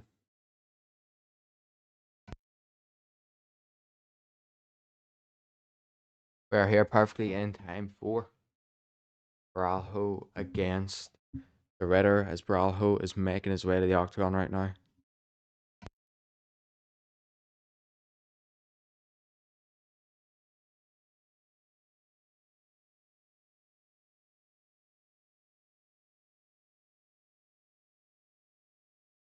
Goes over to his family here. And Gene Silva. We believe to be okay. Maybe crying. I don't know. Quite emotional fighter, but I believe he has his reasons. So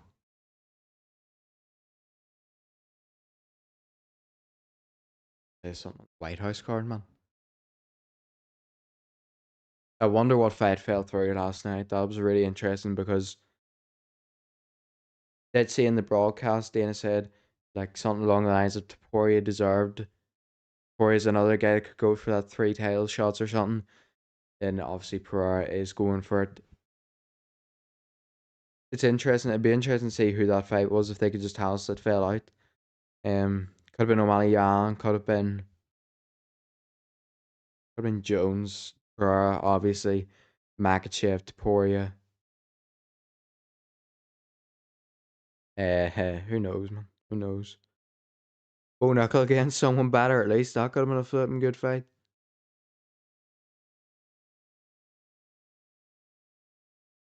No offense to Kyle Dawkins or anything like, but how Bo Nickel against Kyle Dawkins has ended up on the main card of the White House above Diego Lopez and Steve Garcia, I have no clue.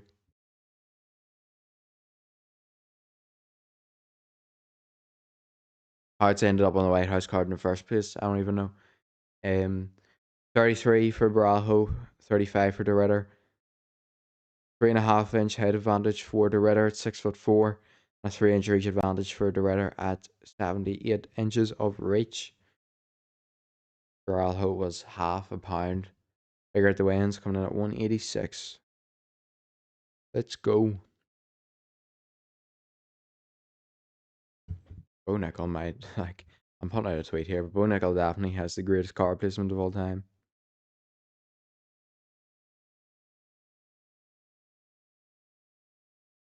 Ali Abdelaziz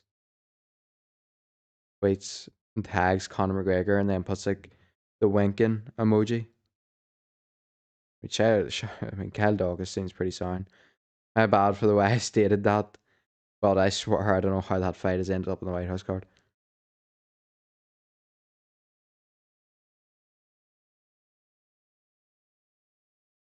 Wonder why Ali tweeted at Conor.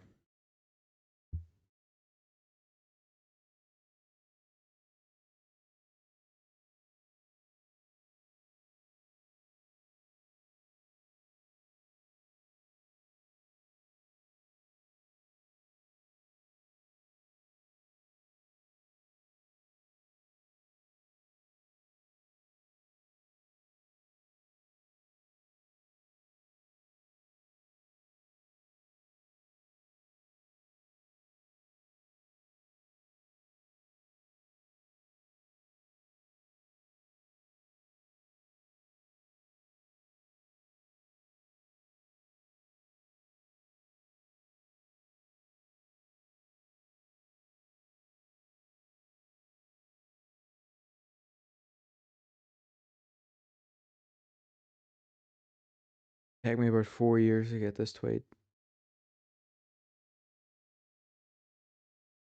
What do we say in here? Round one about to get underway here.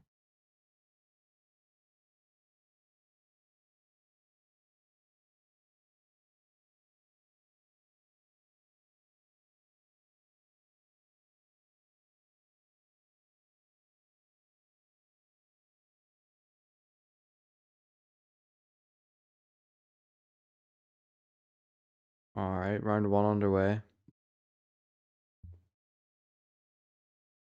Both fighters throwing hands pretty early here.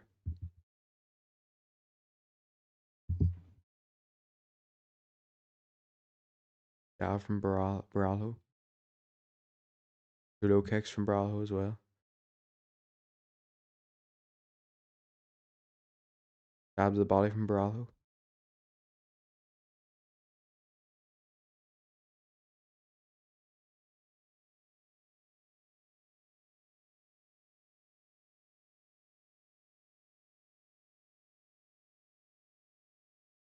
They go shin for shin there. I think that might have hurt the leg. Baralho.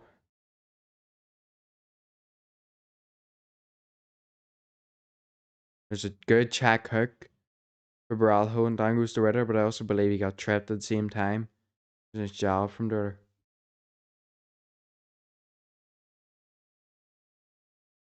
Jab from Baralho. Great left from Baralho now. Southpaw central this card.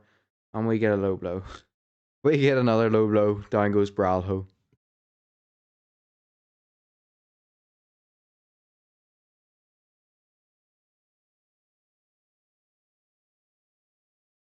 The Ritter goes. That was a double low blow. They both went for the knee to the body, and because they obviously both go upwards throwing that shot, they both each on the exact same place. The Ritter arguably got it worse in terms of placement.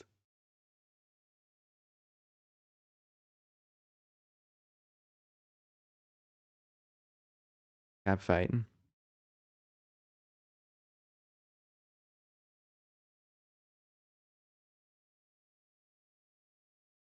What is happening with this card and low blows, man?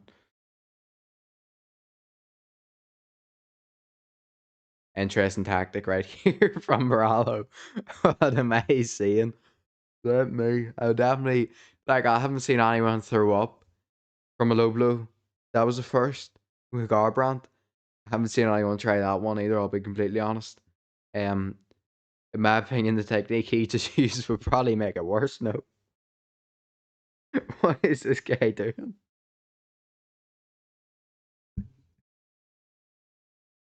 Oh, I swear that like this sport is actually just. I don't know. I don't know if that's the usual tactic, man.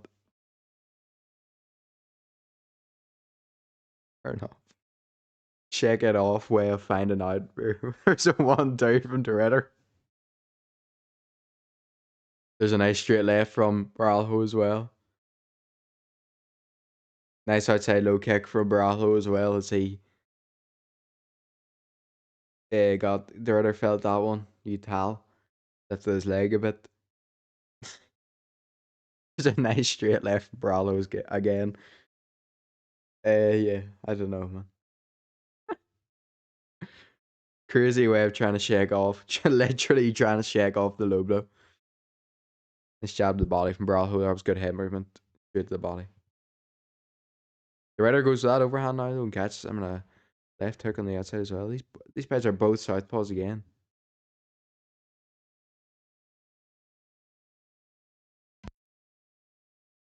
Huge backhand for Baralho. Jab to the body now. Good from the Rider to get out of the way of that hook. And a check left hook now from Baralho.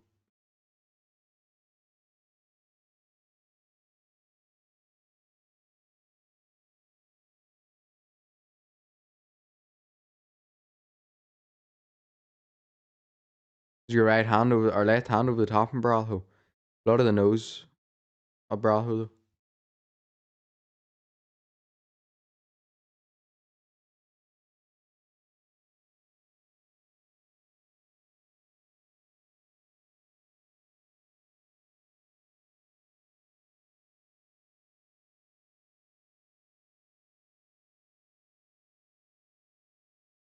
Really good body shot there from Baralho. The Rider threw a front kick to the body. Baralho caught it. Then moved out to the side and landed a pretty nice lead upcut to the body. Not much of that knee up the middle to the body from the Ritter yet, but he gets a great double leg takedown there on Baralho, who gets straight back up maybe. The Ritter takes his back, pulls him down again. One knee now for Baralho, he's standing. But is he going to be able to fully get back up? He does. The Ritter's got his back though. Good use of the cage there by grabbing it from Baralho. We'll ignore that.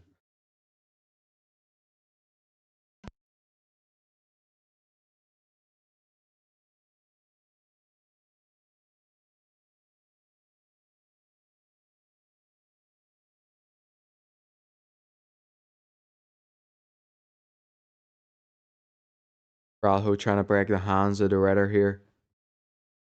Trying to get off that out of that clinch. Gets an underhook now. The Ritter's a very big middleweight. Baralho just trying to get out of this clinch, stop these takedowns.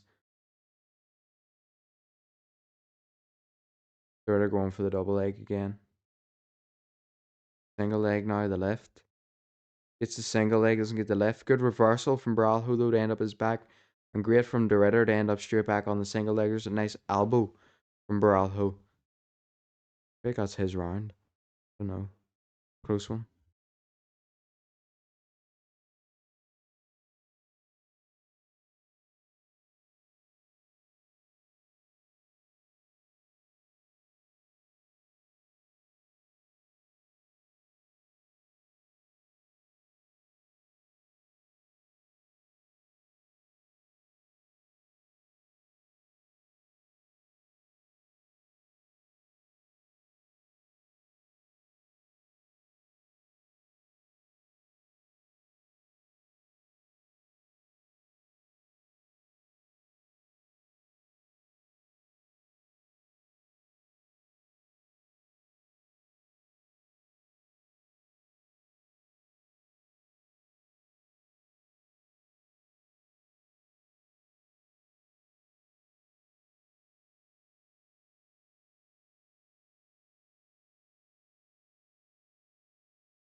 Round two about to get underway here.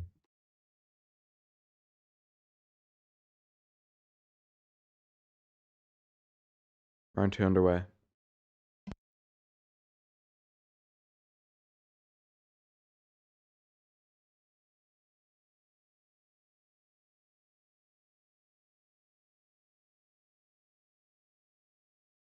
So 20 seconds in here. Baralho the heavy live favorite. There's another nice outside low kick from Baralho, and that is causing some damage to the Ritter. You can tell he feels those every time.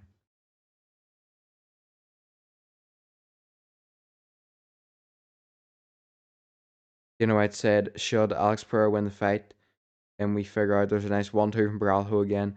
Then we figure out what's going on with Aspinall, and it could be Pereira versus Aspinall. So that's going to be the end of John Jones's career, which I don't really care about, to be honest. But yeah. Oh yeah, and that card's on a Sunday night.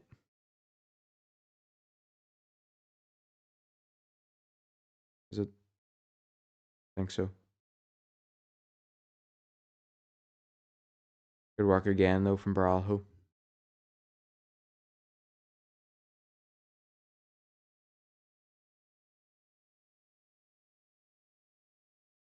They're out of trying hard again for those takedowns. Baralho grabbing the cage again and a reversal of the clinch.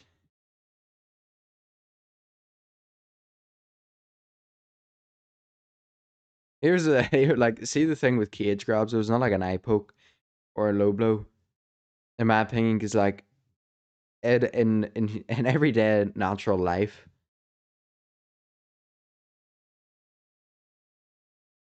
almost every time someone feels like they're going to fall, they try to grab to the nearest thing to obviously stop themselves from falling.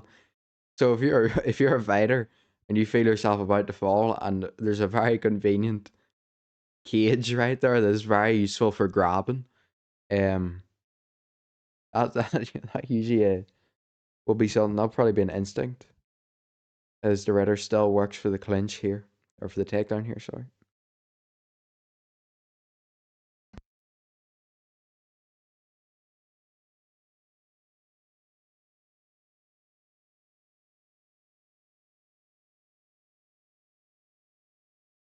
Ritter going for that double leg, single leg now. Bralho's got good grip there though. Did the Ritter will go for the trip here? Nope. Still working on single leg though. Baralho's the only one that's done any damage. He's winning this round so far, even though he's been in the clinch the whole round.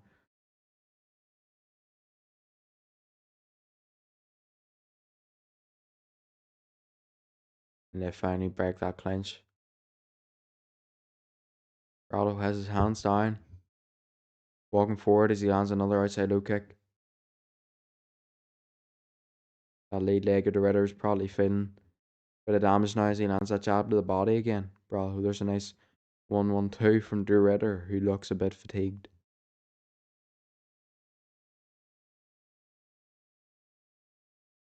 Nice knee up the middle from the Ritter. And a teep kick to the body now.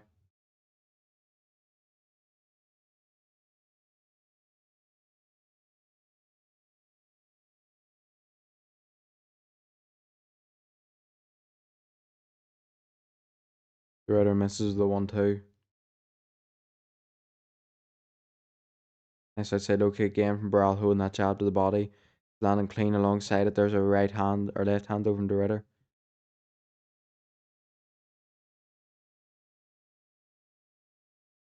Nice jab from the Ritter and a looping hook as well. Lands clean for the Ritter.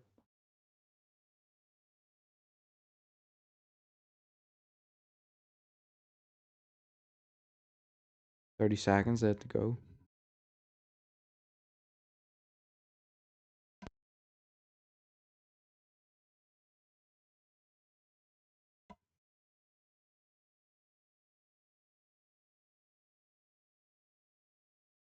Baralho misses shot, goes for a trip here.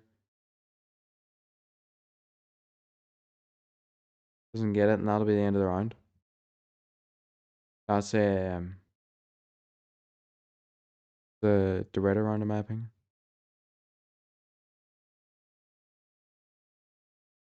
I know this is like 2 seconds here, but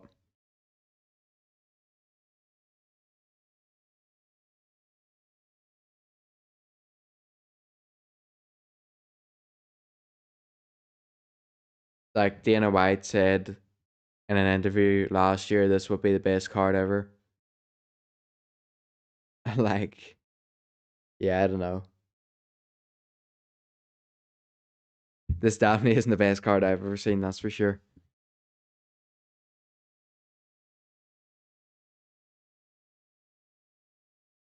But he done the same thing for the 300 card, and he was like, they're going to see something like never seen before, the biggest thing ever.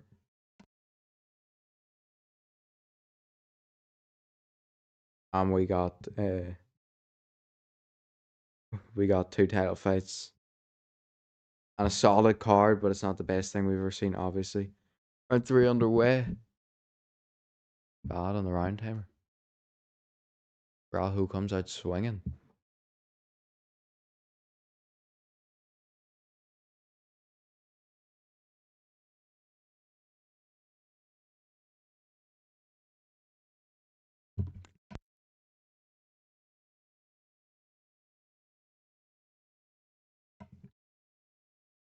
Who gets this in the third? Up for grabs, in my opinion, there's a huge right hand for Baralho, or for the Ritter, who fell after it.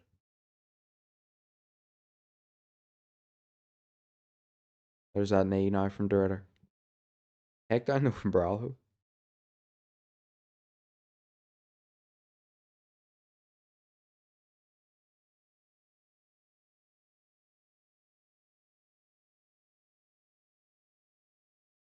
Sean O'Malley said he begged the UFC let him fight the White House card. Apparently. According to, according to this tweet here. Said I'd fight anybody, Elliot, Poirier, Makachev, Khabib, please let me fight. Fair enough, man. Sean O'Malley's still one of the best top promoters in the game. Oh, Cyril Gane, man. Don't even ask me about Cyril Gane, man. God, actually, like he's the greatest. Like Cyril Gane's title shot, like I wouldn't even call it title shot earning, just title shot way of like I don't even know what way to put it. Title shot, Cyril Gane's title shot coincidences is up there with the greatness of Bo Nickal's card placement. Like, I don't know. He's interim champion against Tuivasa, or he gets the interim title fight against. Is it not Derek Lewis? You know, it's Tuivasa, wasn't it? He gets the interim title fight against Tuivasa, I believe, or it was Derek Lewis. I'm confused. He gets an interim title fight anyways.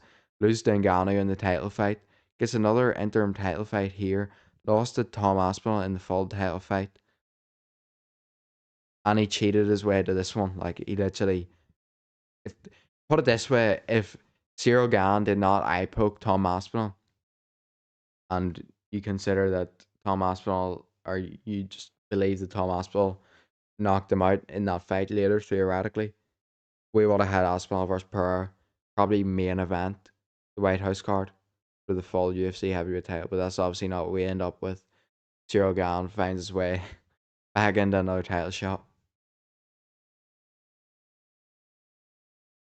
As both these fighters get back up to their fight. 2 minutes left to go in this round, still for grabs.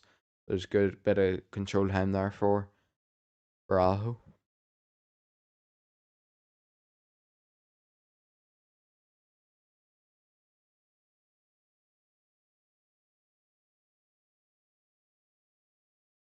There's a good backhand again from Dorita. Another backhand from Dorita. Araujo needs it on something big here, in my opinion. Minute and a half left to go. Can he get it done?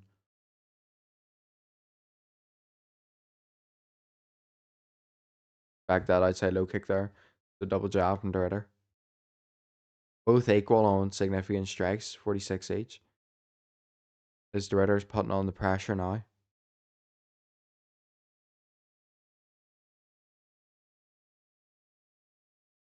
Great uppercut to that body from Araujo again. It's a really good shot. He's landed twice tonight. Damage to the right eye at Araujo. He lands a hook on the Ritter. Ritter goes down again, but I feel like he just fell over the third time. Araujo going for that overhand, not really working with the range of the Ritter. Good straight to the body from Araujo.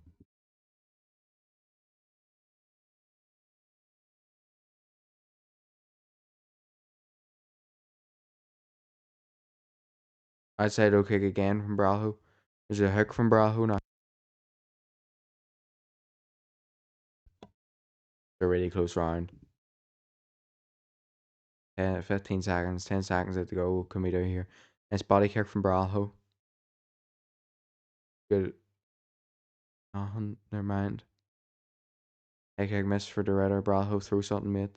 Head kick miss from Araujo. Nice. How do you score that round? Let me. Great start from Araujo. Great second half. I can't believe, yeah, I can't believe they didn't make um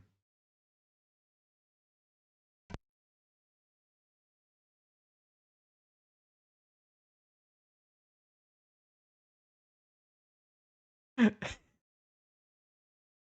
I'm surprised they didn't make Sandhagen O'Malley.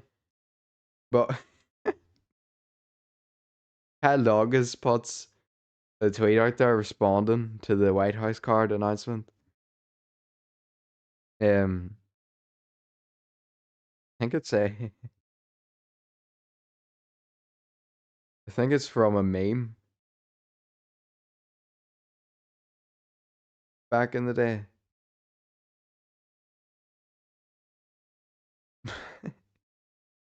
Like this guy saying that I just get drafted watching the NBA draft, but he's literally just sitting in his living room, not a basketball player.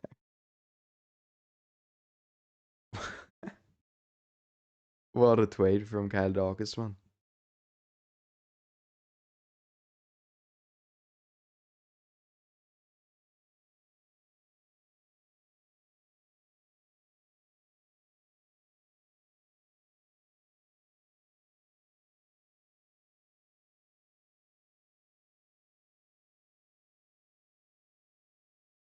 Yeah, okay. John Jones and the UFC reportedly couldn't come to an agreement for the UFC White House card because of money. According to the quote here from Ariel Halwani, they did seriously try to have John Jones on this card. They couldn't get to the number.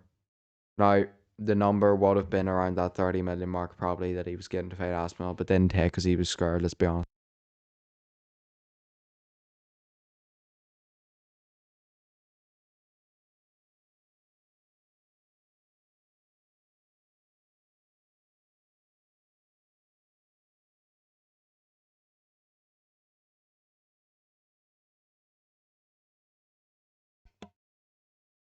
And there we have it. Cal Braho gets the unanimous decision victory. I believe it was 30-27.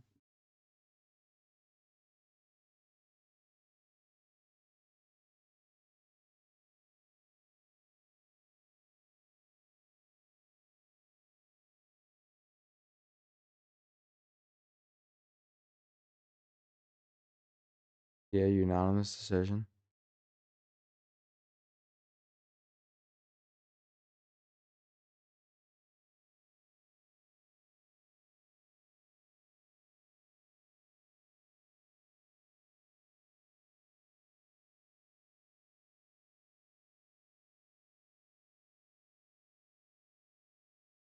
Another loss now for RDR.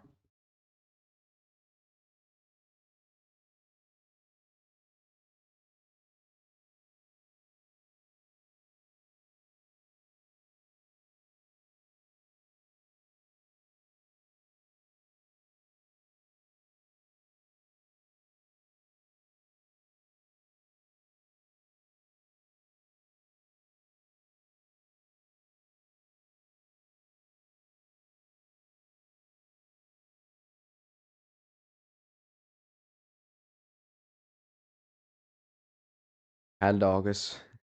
Certainly surprised, anyways.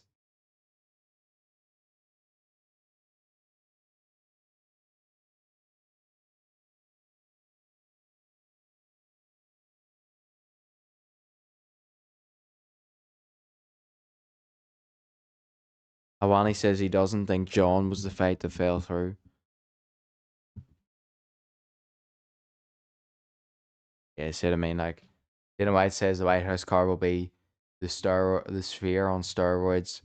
This will be the best card we've ever done, and then we get this. It's no, not quite the expectations that were set. We'll just say that.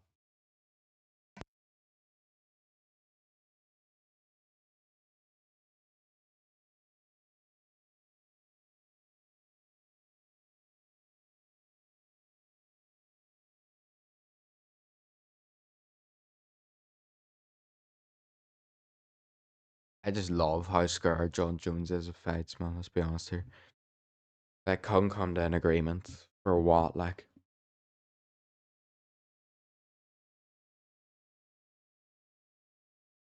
couldn't come to an agreement for money because, yeah. Let's be honest. Do you really think he wanted to go out there and risk against, out there and risk against Ferrari or Aspinall, man? Flipping, these fighters are getting good at promotion, man. Arman's Hurricane's just been showed on the camera. He's got himself in handcuffs. I don't know what goes on these days. There's Justin Gaethje in the crowd. The two-time interim lightweight champion. Ooh, main event up next. Let's go. Holloway is the favorite to win.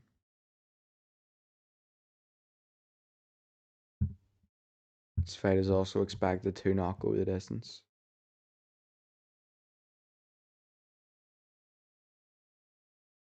Let's get the poll going. Let me know who you've got down here. Poll below.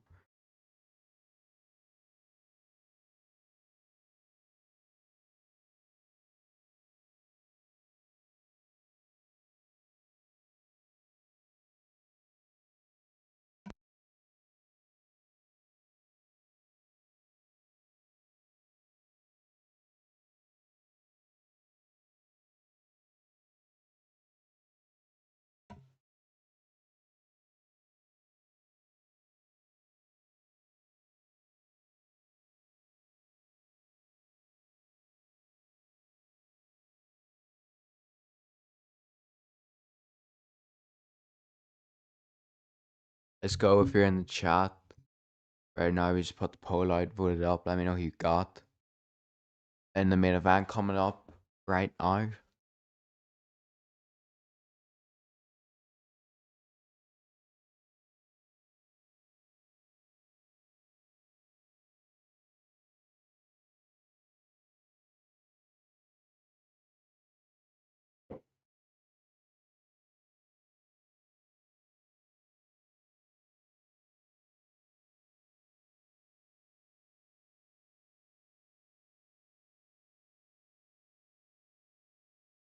Go. I've got Holloway. Yeah.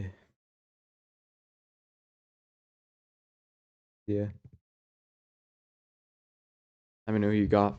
Could be interesting.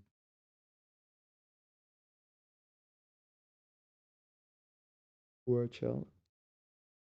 Times at 20. Not 4. We're getting there. Main event coming up next.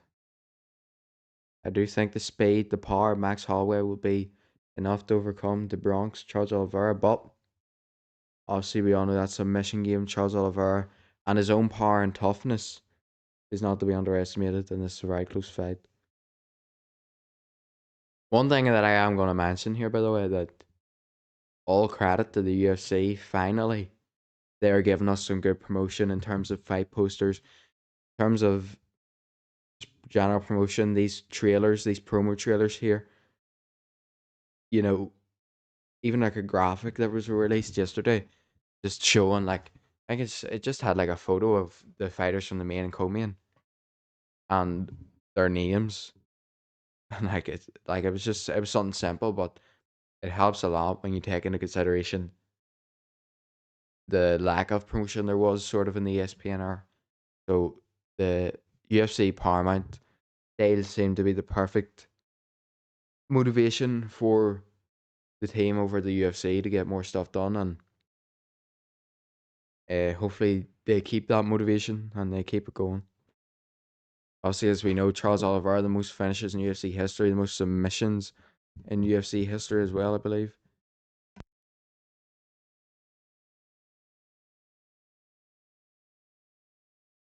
We all know he's the former world champion. Um, Coming off the back of win over Mateus Gamrot, he has the submission victory in that fight. No submission game like it. Power in the hands, toughness, unbelievable toughness. That chin, obviously cracked by the Topuria, but on the other side of the cage, the current BMF, the man who's defended the title, Max Holloway, one of the quickest fighters, former world champion himself. I mean, he's got pretty good power nowadays. The most significant strikes, and the most significant strikes took as well without a knockdown, without being knocked down, I believe. We see some brutal highlights here from that Calvin Kattar fight as he knocks out the Korean Zombie as well with a huge overhand. Obviously, not to be forgot, the KO of Justin Gaethje at the last second of UFC 300. Wow, what a KO as we see that in replay as well. What a fight this is right here. Let's be honest, what a fight.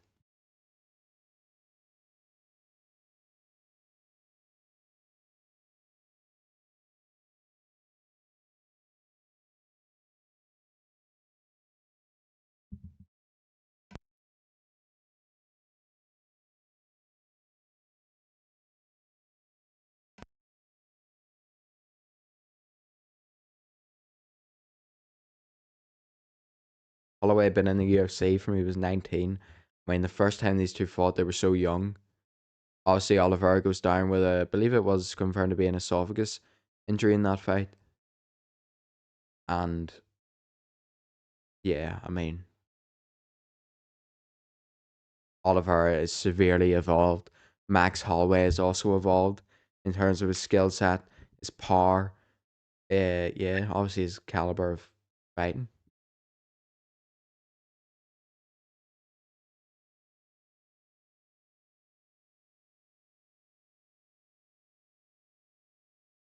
I just remember that Holloway has like some of the I mean, the point of the last 10 seconds, but whenever Holloway gets hit like a KO or a knockdown, man, well, celebration.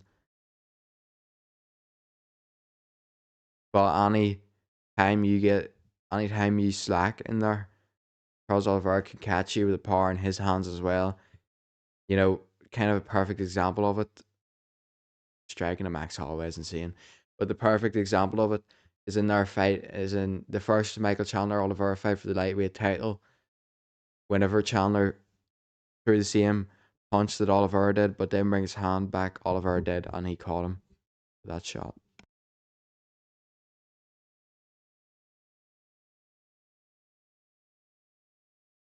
And here comes challenger Charles Oliveira making his way to the octagon.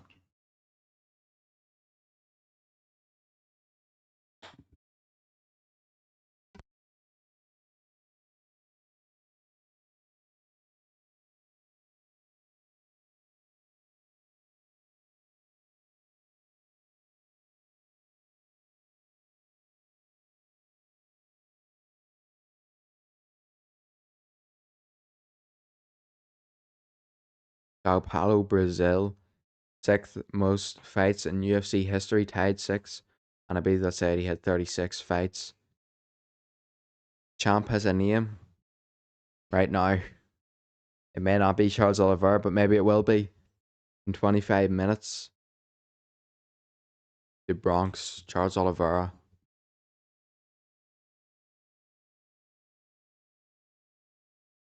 One of the most loved fighters in the UFC, that's for sure. Korean Zombie there in the card, I believe. And Marab. That would be Father Oliveira there. Or whatever way you want to call him. Family Oliveira. I think they can have, I don't know if this is true or not, but I think they can have whoever they want to wrap the belt around them. But I think Holloway chose his wife. Oliveira chose his dad, so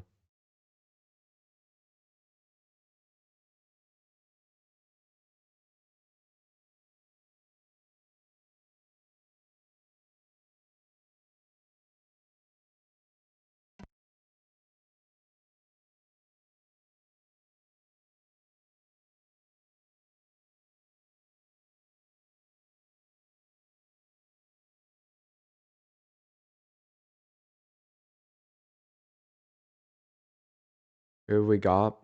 Main event. Put it up in the poll below. Let me know in the chat.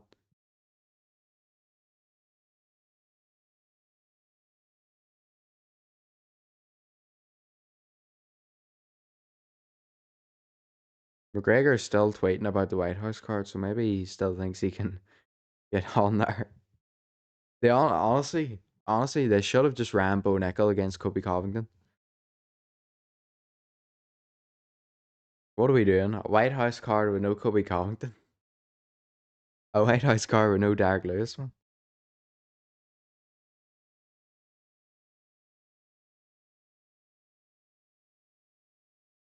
Kobe would have got a shot had this happened. I don't know how many years ago. Bro, is he retired or what? Like, what does Kobe be doing these days?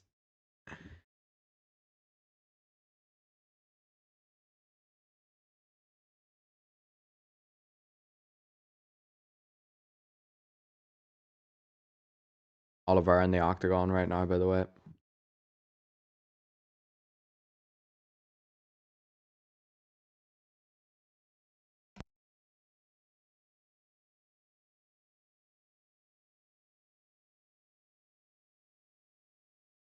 And here comes champion the BMF, Max Holloway.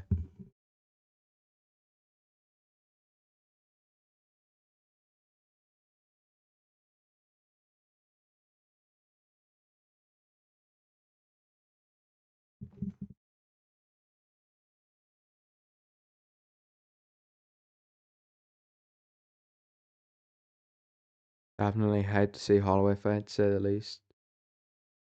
I mean, Holloway is probably one of the most entertaining fighters on the planet. Maybe he is the most entertaining lightweight in the planet. Shout out Michael Chandler. Always great to hear that bar.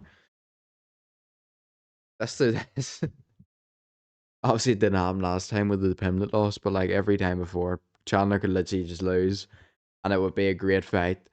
And he'd just hop on the mic after, call out McGregor, hit the guarantee 2 lines. I'll see you at the top, and I am the most entertaining lightweight on the planet. Like, those were the two bars that he always had to hit.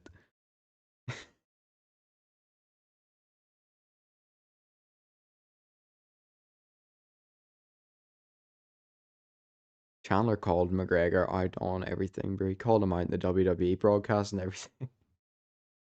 UFC's like, nah, man, you're never getting that fight. Holloway goes and meets his family here as well.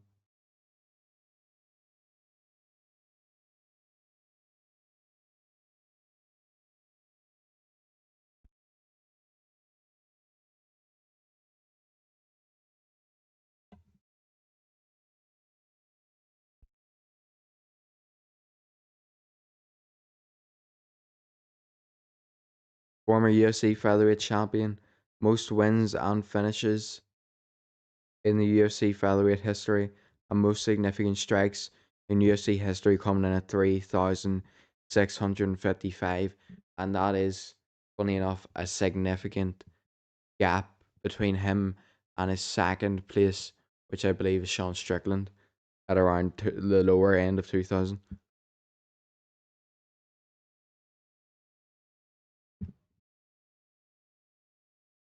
Generati vote in the poll below. Let me know who you got in chat.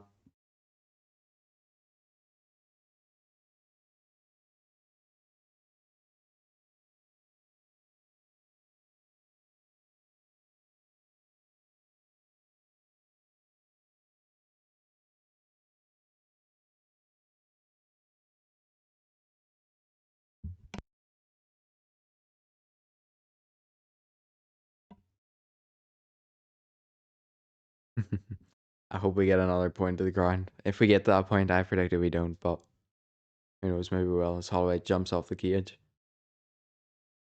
Go. I think Max Holloway knows he's about to be in a Max Holloway fight. He's hype.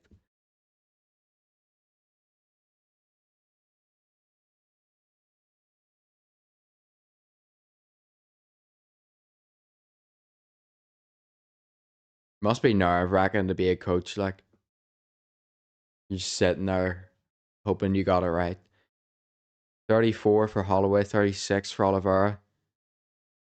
1 inch height advantage for Holloway at 5'11. And a 5 inch reach advantage for Oliveira, 74 inches.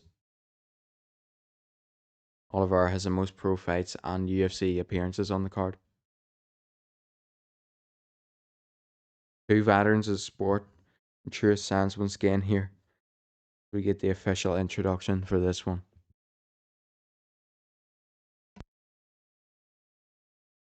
BMF titles like a really good invention from the UFC, to say the least. Judges at ringside: Mike Bell, Derek Clearly, and Sal D'Amato. Like, really, like, if you think about this, they're like, nah, we can't get a title fight. What will we do? It wasn't even that there. I think it was because of Diaz and the whole Masvidal thing. They make the BMF belt. Then 2023, they're like, we can't get a title fight main event. What do? We got Poirier versus Gaethje 2 done. We just take the BMF belt, move it down to lightweight main event. Let's go. Now they found like the perfect, because these are like main event fights, by the way, like no doubt about it. But whenever there is no title in the main event of a number card, it's obviously like you expect the title fight. So this is like the perfect thing that can just like fill the gap for them at points. So yeah, smart idea. There's Buffer.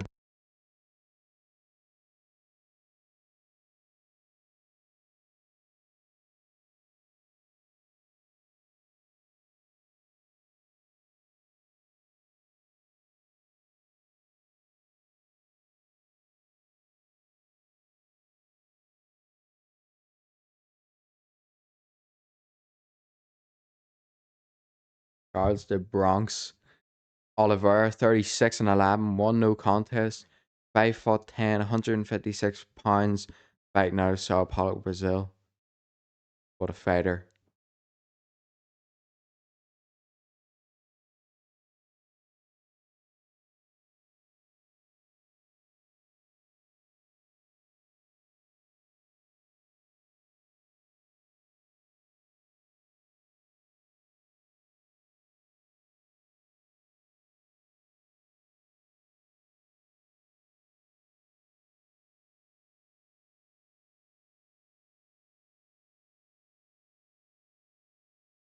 Max Holloway, the best is blessed. He's the BMF champion, 27-8, 5'11, with 155.5 pounds, fighting out of Hawaii.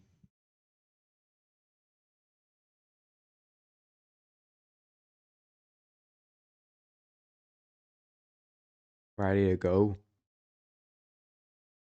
Whoa.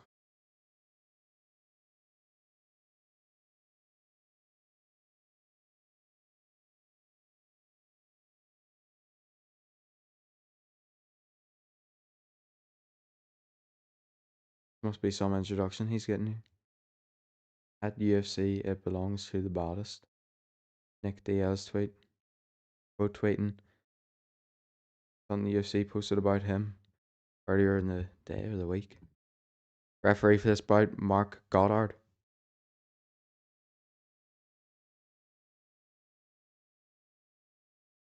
Let's go.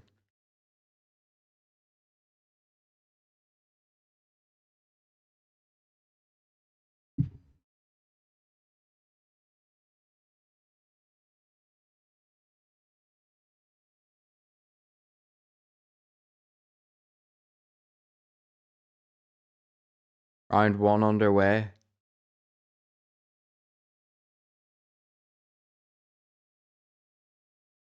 This outside low kick from Oliveira. Immediately. This jab from Holloway, and the speed is what I mentioned. 1-2 for Holloway.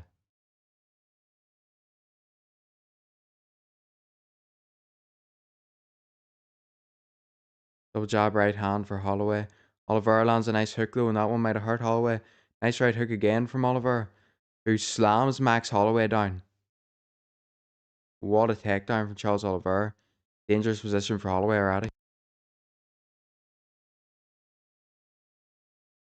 Oliveira in side control here. Probably going to immediately move towards that arm triangle. See what Holloway can do here.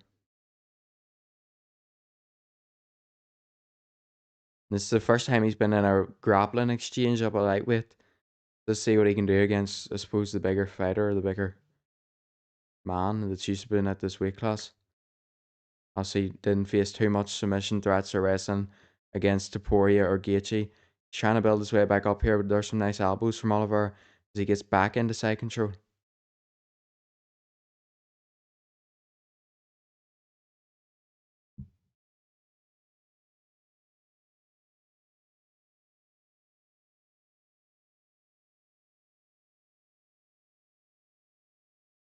Holloway trying to kick over. He's going to have to give up his back here, though. Isn't good. Can he build up this fade? He does. Oliver gets the hooks in, though, which is expected, but Holloway's back up on this fade at least. Oliver's got his hooks in. Oliver trying to get the choke ready. He has it. Holloway's got the rear naked choke, or Oliver has the rear naked choke here. It's very bad position for Max Holloway. Oliver's going to readjust his grip here. It's not good for Max Holloway.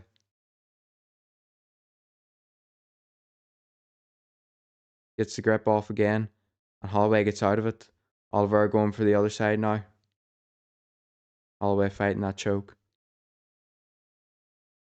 Obviously, the worst position you can possibly be in against Charles Oliver is this here. As Oliver gets the choke in again. Holloway's fighting it again.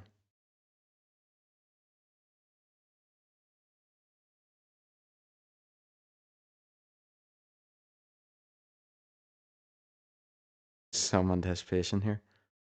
I think it might just be on the chin of Holloway as he fights the hands here. Oliveira lets go of it again, looking to readjust that grip once again. Some ground and pound shots now. That'll be it if he gets that arm again, boys, because his other one is under the chin. He's grabbing the face of Holloway, trying to stop him from actually getting that breath in.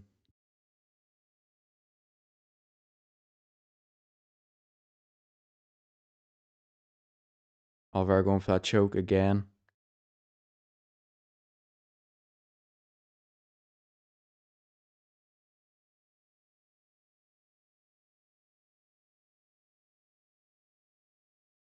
Nice elbow to the back of the head there. Into the body from Oliveira. Volley got the back now of Holloway. Going for that choke.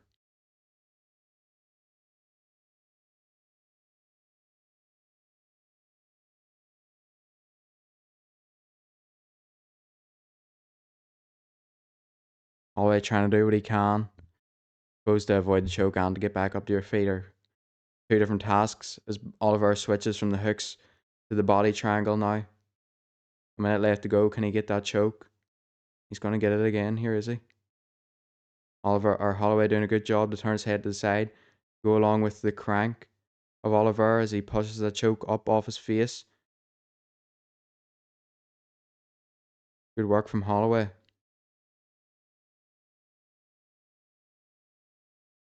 35 seconds left to go here. Holloway smiles to his corner. And yeah, Holloway seems pretty comfortable here. Charles Oliveira just trying to stop him from breathing there. Once again with a hand over his face. Holloway's just smiling as Oliveira sits on his back. 10 seconds left to go in this round. Can Oliveira maybe get the choke in? Goes for the elbow. I will give this 10-9 Oliveira because I don't think he done enough damage. I got close enough with the choke to get a 10-8. But I suppose that was good work from Max Holloway to survive that long with Charles Oliveira on your back in the worst position possible, and he survived.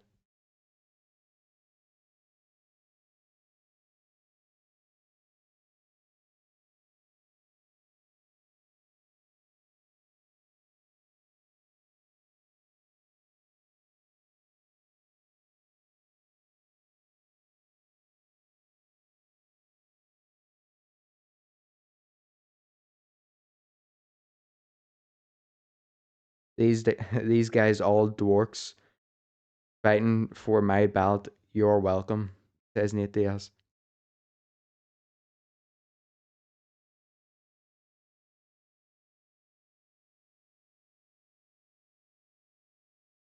Alright, Nate Diaz, obviously. Round two about to get underway here.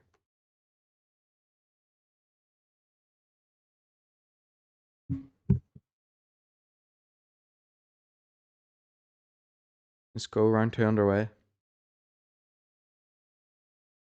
1-2 from Holloway there, nice jab to the body from Holloway. 1-2 uppercut then from Holloway. Oliveira in on the takedown again. Holloway went for the tape to the body. Holloway lifted into the air and slammed down again. As Holloway throws up a choke now, or he's just trying to get into full guard here against Oliveira. Oliveira's just, I can tell Oliveira was looking for some tacky stuff there. He didn't get it though. Stop, let me know who you have in the poll. You haven't already. Oliveira just landed another takedown on Holloway. 4 minutes left to go in this round. He got a takedown pretty early in the last one and was on the back of Holloway the whole round. So Holloway looking to build up his feet again here on the cage. Obviously Oliveira takes the leg out. Tries to move to the back of Max Holloway again. He's halfway there.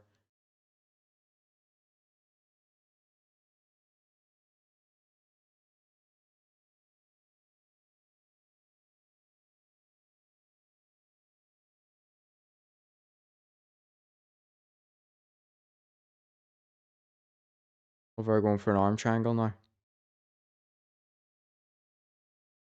Endless submission game from Charles Oliveira, to say the least. 5 minutes control time already. kind of in half guard, sort of side controller. He's like on the side of Holloway, trying to go for an arm triangle. Obviously, trying to get his position to eventually move to the back. Get his hooks in, which he is about to do with the rear naked choke. Arm in though for Holloway. Oliveira's on his back again. Got that choke, does he? He's close. Oliveira's got that choke in now. That's pretty tight, maybe. I couldn't tell because of the angle. Yeah, so he's out of it. Holloway's out of it. There's a huge elbow though from Oliveira and another one. Holloway tries to build back up this feet. Two more elbows, three elbows now for Oliveira. Going for that choke. Oh, Holloway falls over again on his back.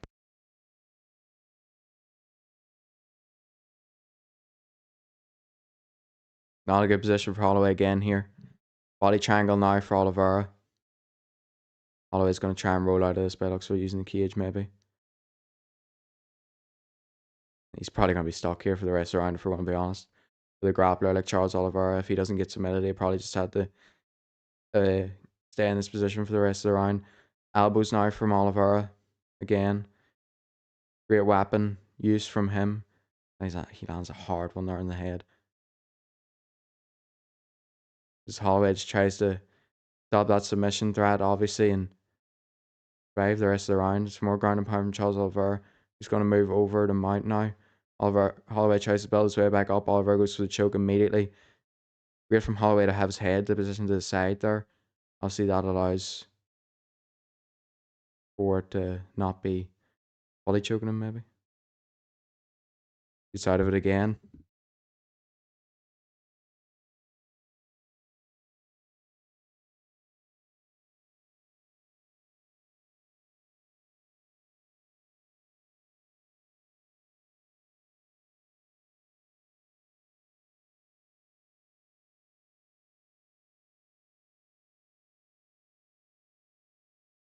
Oliver still working with some ground and pound. Some shots in there in between to try and get that choke. —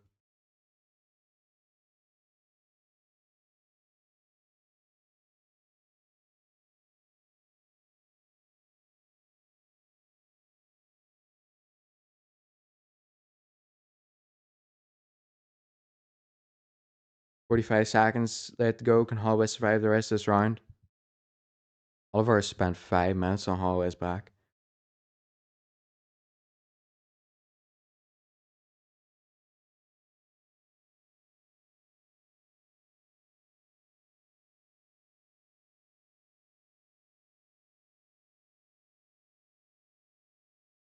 It's getting difficult. Like, at what point do you score these at 10-8? I do not know.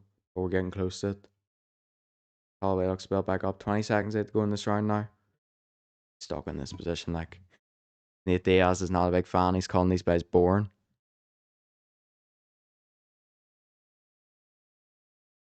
5 seconds left to go. Holloway's going to survive 6 minutes of Oliver on your back and not getting submitted is crazy, but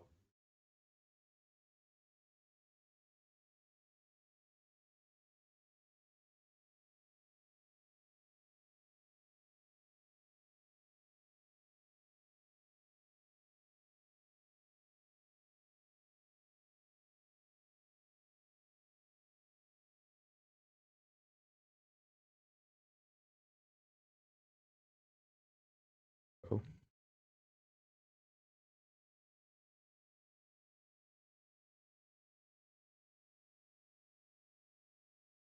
Yeah, Max really can't do much about.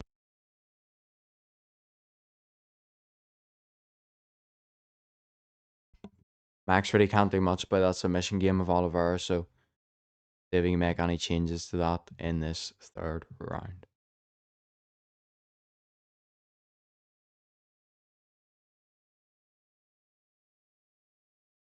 Round three about to get underway here. Holloway, Oliveira. Holloway not able to do anything yet.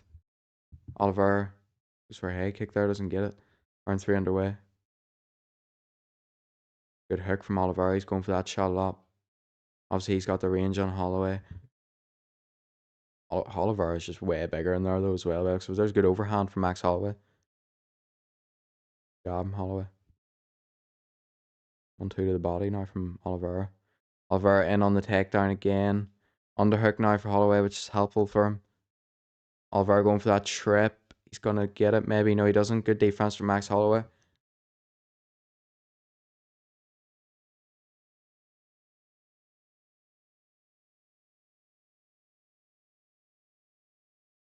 Oliveira is obviously going to look to take the back here of Holloway, even if he's standing. Good defense though from Oliver Holloway.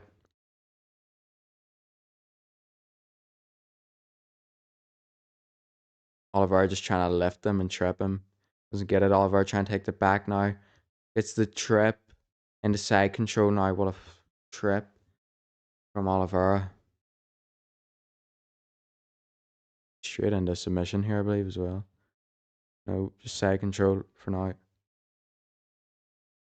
Trying to get the straight arm lock on Holloway.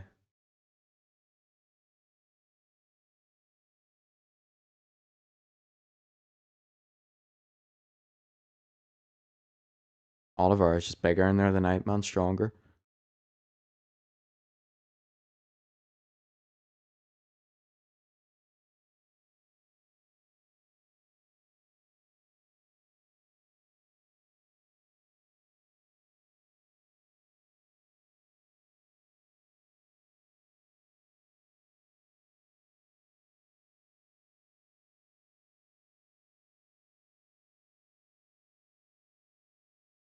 Oliver in the same position he's been in these past couple of rounds now before he transitions into the back take.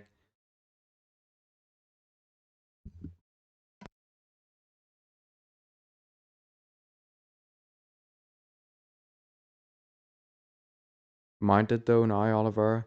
Straight onto the back of Holloway. If Holloway's going to turn around here to try and build up to his feet, he doesn't. He kind of sits on his side. There's a good elbow from Oliver down the middle of the guard as he switches over to half guard now.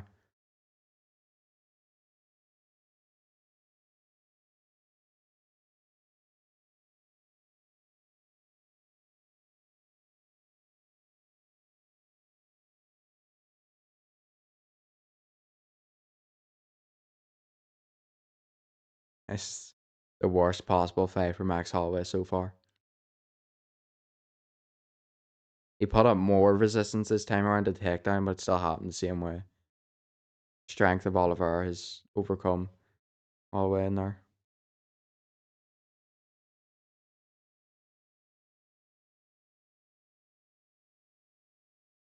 Oliver still in half guard at the moment.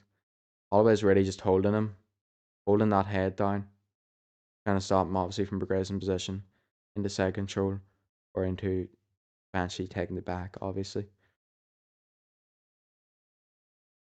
Oliver looking to move towards full mount here. Is he going to get it? Great defense from Holloway there. Still in half guard now. Holloway locks up the head of Oliver. Just holding him down. Good defense here from Holloway to stop progression from Charles Oliver. And obviously, if he can get over to the other side or get into the mount, there's an elbow from Oliver against Holloway. That obviously opens up the position for the arm triangle. There's another elbow from Oliver.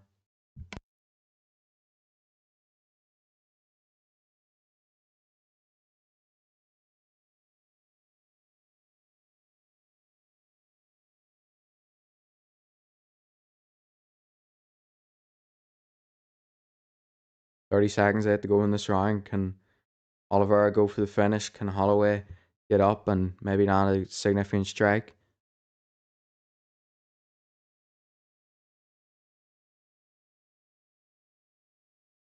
Oliver still in half guard, trying to progress, trying to land elbows.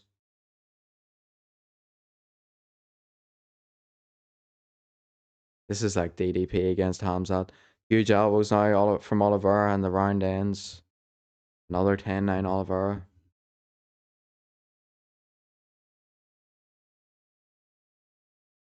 Yeah, Oliver did land that. It wasn't like a head kick, but it was a knee.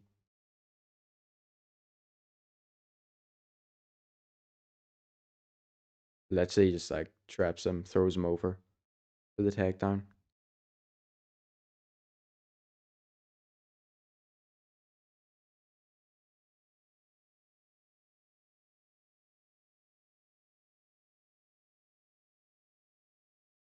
Well, not a good night so far from Max Holloway. Knocked down the first 30 seconds of every round pretty much.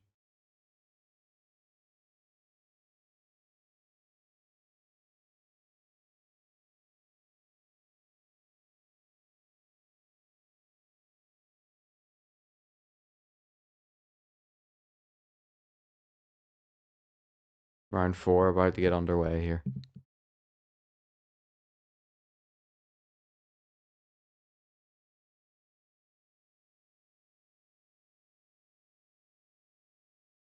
Round 4 underway. Can Holloway kind of hang different. There's a nice front kick from Oliveira. That was low apparently though.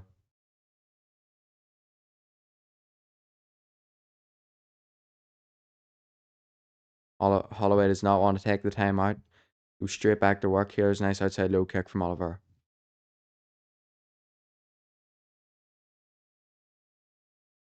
Oliveira trying to land that head kick. There's a good hook from Oliveira. There's a nice 1-2 though from Holloway. Uppercut now from Holloway. That was a good shot. Good job. Nice 2 from Holloway again. Oliveira in on that single leg. Holloway got half an underhook. Can he get the rest of it to defend the takedown fully? He does get it. He switches position. Charles Oliveira spins him around though. Really going for that trip this time, Oliveira, as he gets the body lock.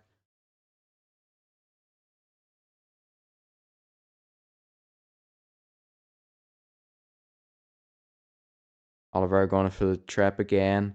He's going to get it. Good defense from Holloway, but he goes down again. Flip me.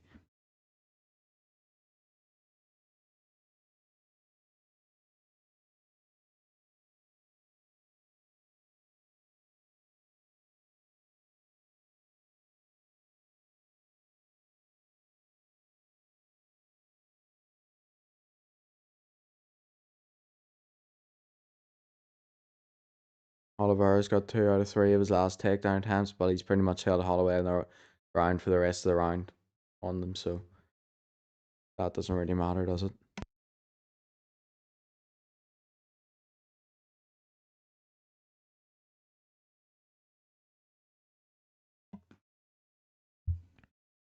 Oliveira inside mount here. Side control, sorry. Trying to get Holloway in that crucifix position. That would not be good for Holloway at all.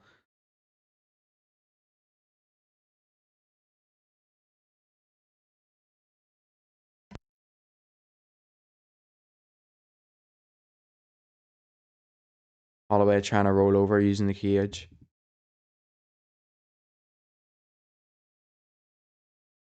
Not able to get anywhere.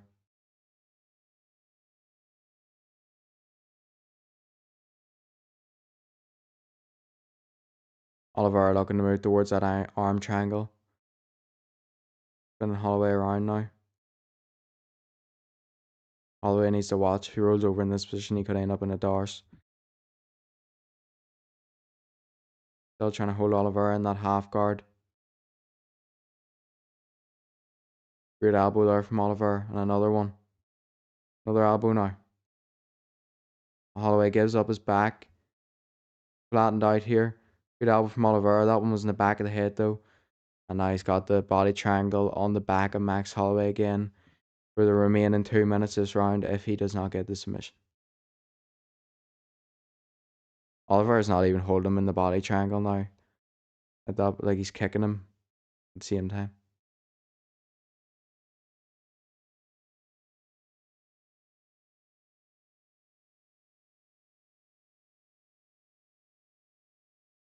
Kicking him in the leg. Nice.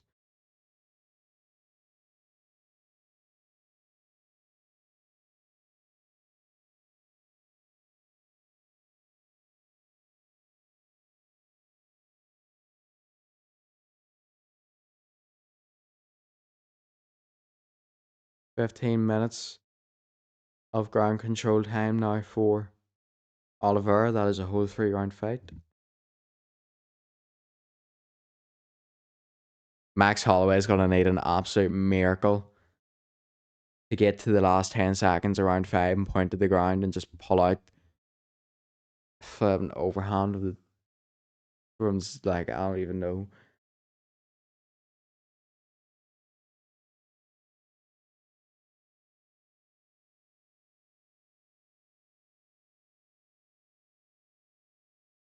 Oliveira still going for submission here.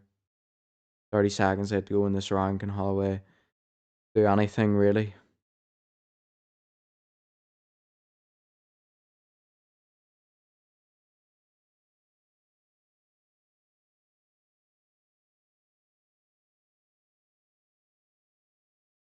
Ten seconds left to go. Oliveira's just holding him there. That's another 10-9 round. Charles Oliveira. Starting to lose hope here.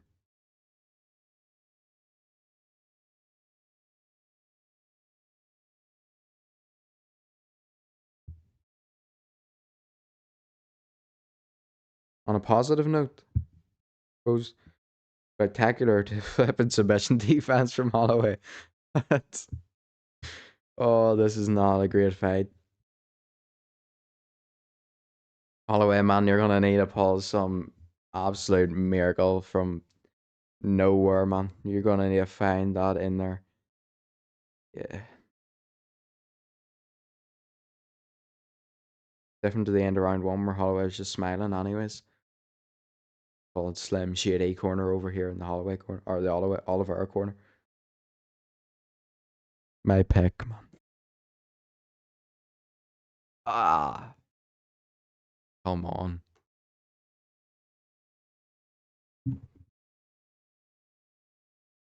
Start the round. Like, why? Why do we need to look at them for 5 seconds before the start of every round? Like, they touch gloves and hug, and I'm sure they'll be hugging again in a minute. Literally in about 30 seconds. Nice tape to the body from Oliveira. Holloway trying to rip shots on the inside, though. He gets caught. Oliveira straight on a double leg. Good underhook. Good defense from Holloway.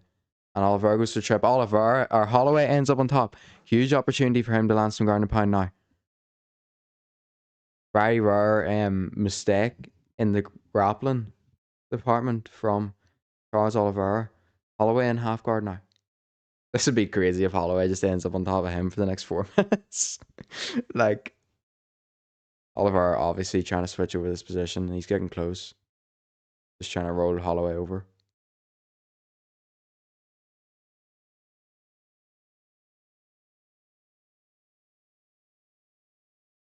Holloway lands some ground and pound now. He's throwing an elbow there.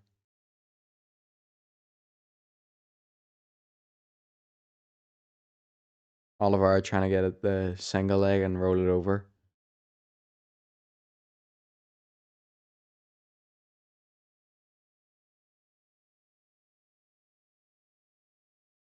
Holloway needs something big here on the ground, though. He needs a big elbow or something to get through.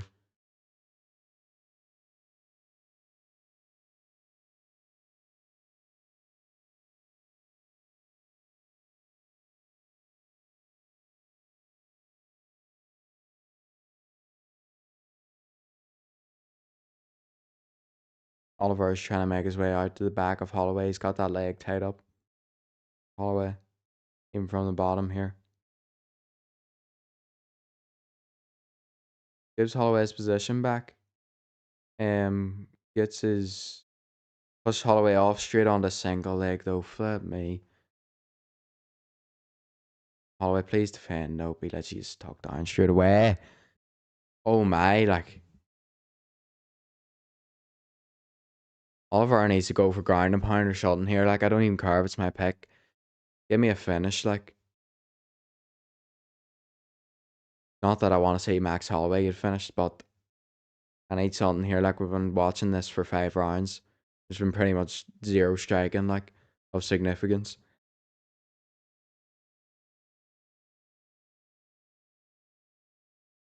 No fault of Charles Oliveira, by the way, because Holloway just can't defend those takedowns. Like,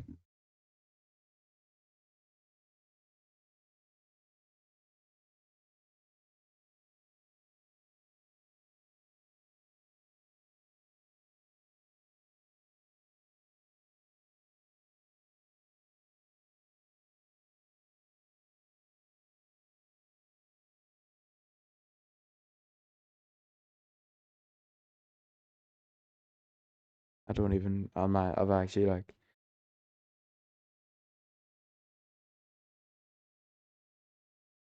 Can Oliveira get a finish here in the 5th round? Minute 40 left to go to see what he can do. I hope Oliveira respects the rules. I hope he respects the unwritten rule, and if we get to the last 10 seconds, stands up and trades with Holloway. He's supposed to train and fully preparing with that, so hopefully he does that. 19 minutes of control time for Oliver. Mark Goddard telling them to hurry up or to do something. Full guard for Oliver here, by the way, but he's standing. Holloway obviously going to try and kick him off here, can't do it.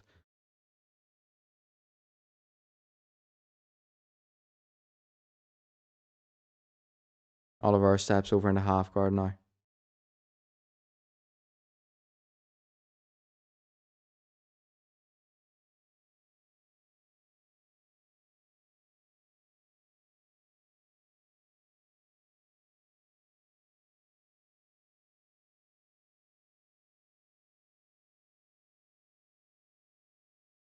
Trying to work his way into an arm triangle. Oliver, 35 seconds left to go.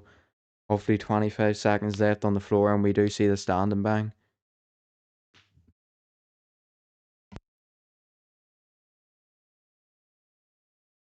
Holloway gets back up to his feet.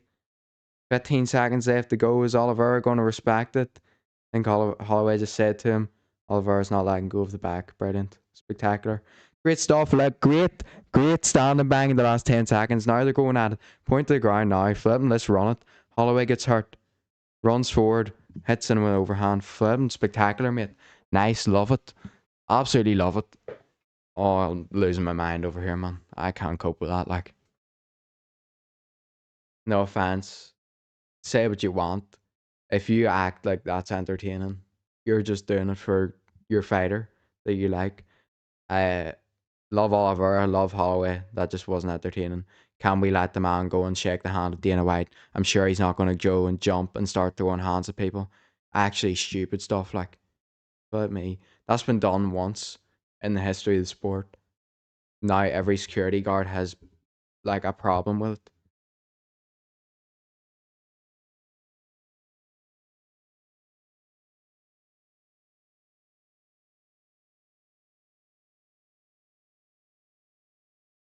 Yeah, Holloway just didn't get anywhere near it, did he? Like,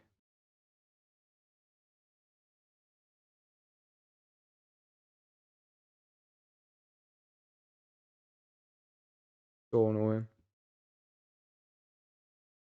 We get the 10-second point down with 5 seconds left, so we do because Oliver is sitting on the back.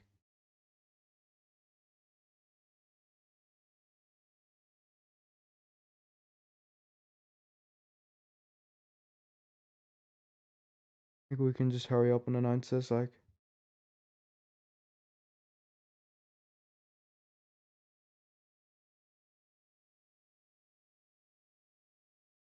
no, we're playing a trailer. We are playing a trailer for an inevitable 50-45. But me.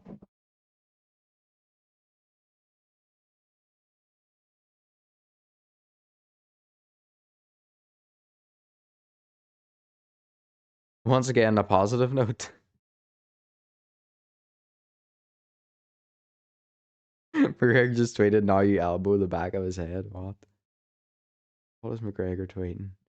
Now you elbow the back of his head. Then McGregor tweets, "DC on Max on top. He should stall. LOL." He should have elbowed all the open targets. Payback. Stall. LOL. Shockingly bad fight. I am a little shocked. Charles Charles is a little Charlie.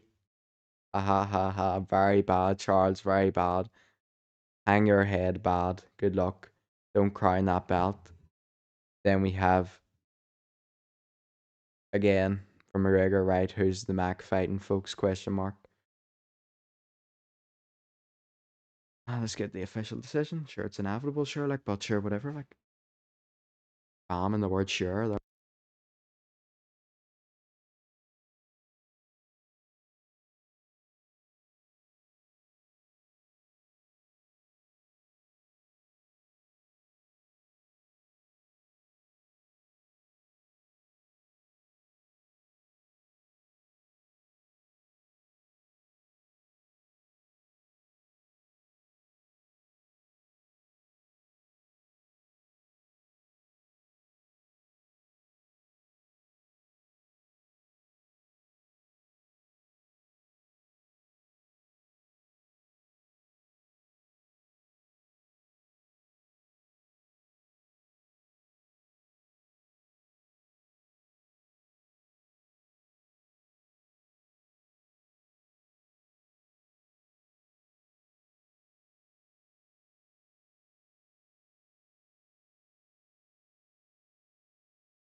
Oliveira calls for a big fight.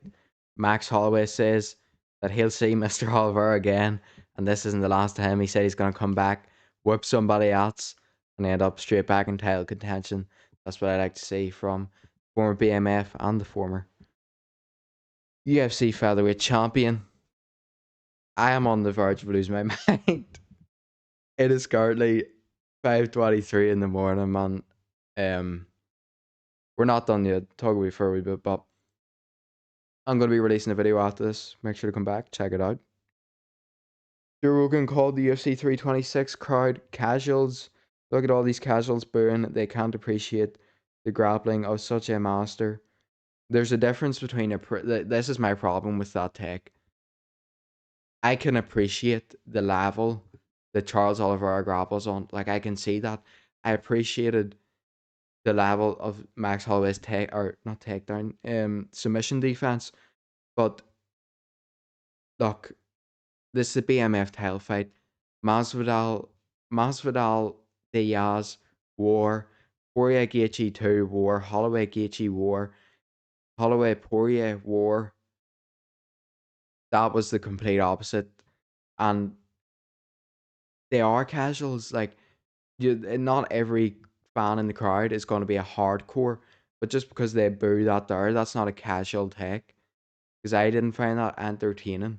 You know what I mean? Like, how can anyone find that entertaining? Let's be honest, everyone wants to see like Charles get the submission, that would have been entertaining, or Charles knock Holloway down, Holloway knock Charles down, but that was obviously a complete shutout.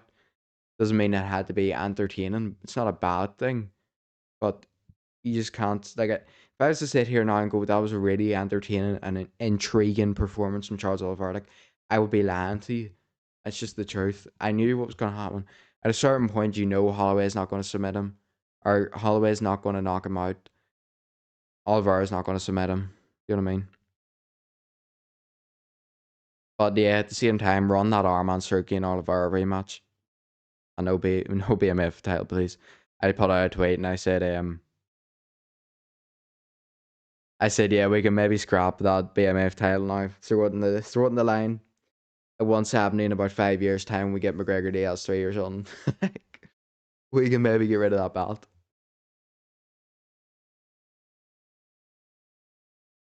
Ryan Garcia tweeted the BMF should be restricted. I think he meant to say it to stand and bang, which would actually be insane.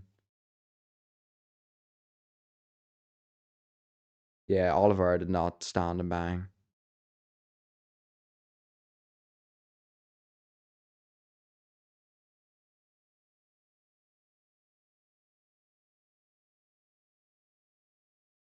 That was bad.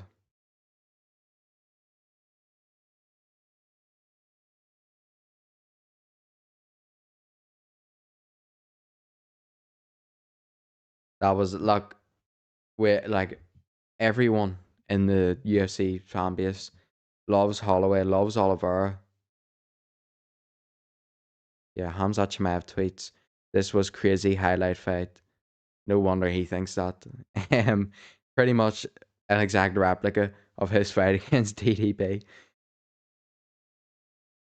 But we both love, or we both love, we all love both those fighters.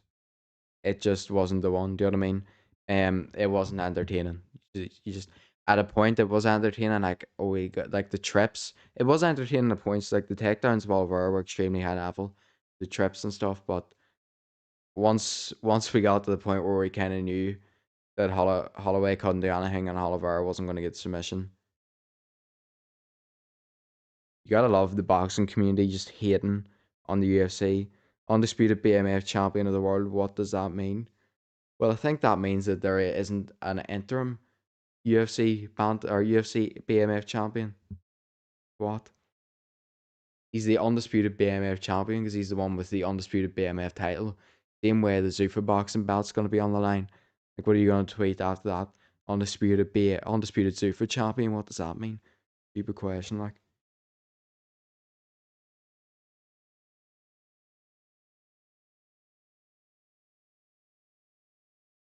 And I'm like primarily a boxing fan, so we need to get our stuff sorted as well. Out here with 50 50 belts per weight class. Probably more than that. Probably 100. Like, you can't be a boxing fan and complain about there being a BMF title and saying undisputed BMF title. What does that mean? Whenever there's about 56 belts per weight class in boxing. Hypocrisy there, like. Oh no. Shout out to Liam on Twitter. I don't know if we can be doing the Oliveira Almeida comparisons. Of doing him like that. That was not good.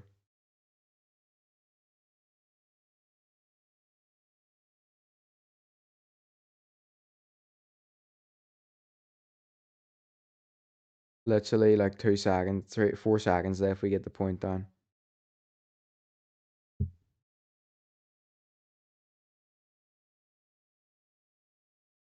Like that Diaz McGregor trilogy, run it for him. Why not put that title on the line for it? And book Oliver Arman. There is a point, like in my opinion, that BMF title shouldn't be on the line for extremely high level fights like that. They're like title contention fights because, like, at what point does it even matter? Then, do you know what I mean? If someone is be it like if Diaz or McGregor, I hate to keep saying it, but that is like obviously the example, or Masvidal, or even like who's a tough fighter these days? Like even when Gaethje held it, like when fighters like that hold it, it's good. But then if Oliver goes to fight Arman and Arman wins and then he's BMF champion, it's like not actually the baddest in the division fighting for it. It's the best, which maybe it probably should be the point, but that's not what we're looking for here.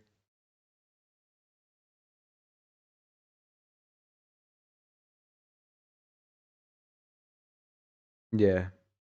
Good to see the excitement though from Oliver. That was cool. Couldn't even we forgot to put the belt on. He's like, oh yeah, yeah, that was cool to see, man. Shout out to him.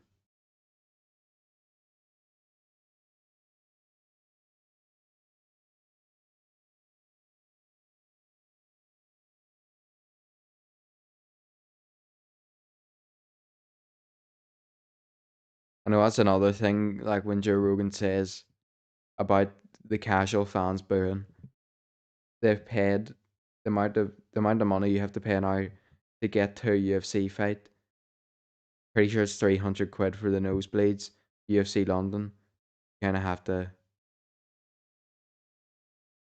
um they kind of want what they were hyped up to get, which was a BMF title fight with back and forth war. But yeah, I'm gonna go now. I'm gonna film a recap video, and I will get that out right about hopefully before 6:30. That'll be extremely good. And yeah, um, look, not the most entertaining fight on the planet, but what can you do? Um, Oliver is just too strong in the other night, too good with his grappling, and yeah. So the new BMF is the Bronx Charles Oliveira. He gets the victory over Holloway. How Braulio defeats Reiner de Ritter. Rob Rosas Jr. defeats Rob Font. Drew Rober defeats Michael Johnson. And Gregory Rodriguez defeats Bruno Ferrara as well with a brutal KO. Same with Dober over Johnson. And then we got 3 decisions to end the card. Bizarre card at the start with the Cody Garbrandt fight. Brutal card in the middle. And lackluster, shall we say, card in the end. But that is going to be all. It is 5:32 a.m. This has been a great live stream over here at CS Combat tonight. I actually did have a lot of fun. Obviously, the main event wasn't what we expected, but I enjoyed this live stream. Shout out to anyone that come along. And if you subscribed or anything or followed on any of the ads around the screen, it's much appreciated. Let's go. Shout out to anyone that come along. Have a good night, good evening, good morning, good wherever you are, good whatever time of the day you're at. That's gonna be all. Let's go. I'm out.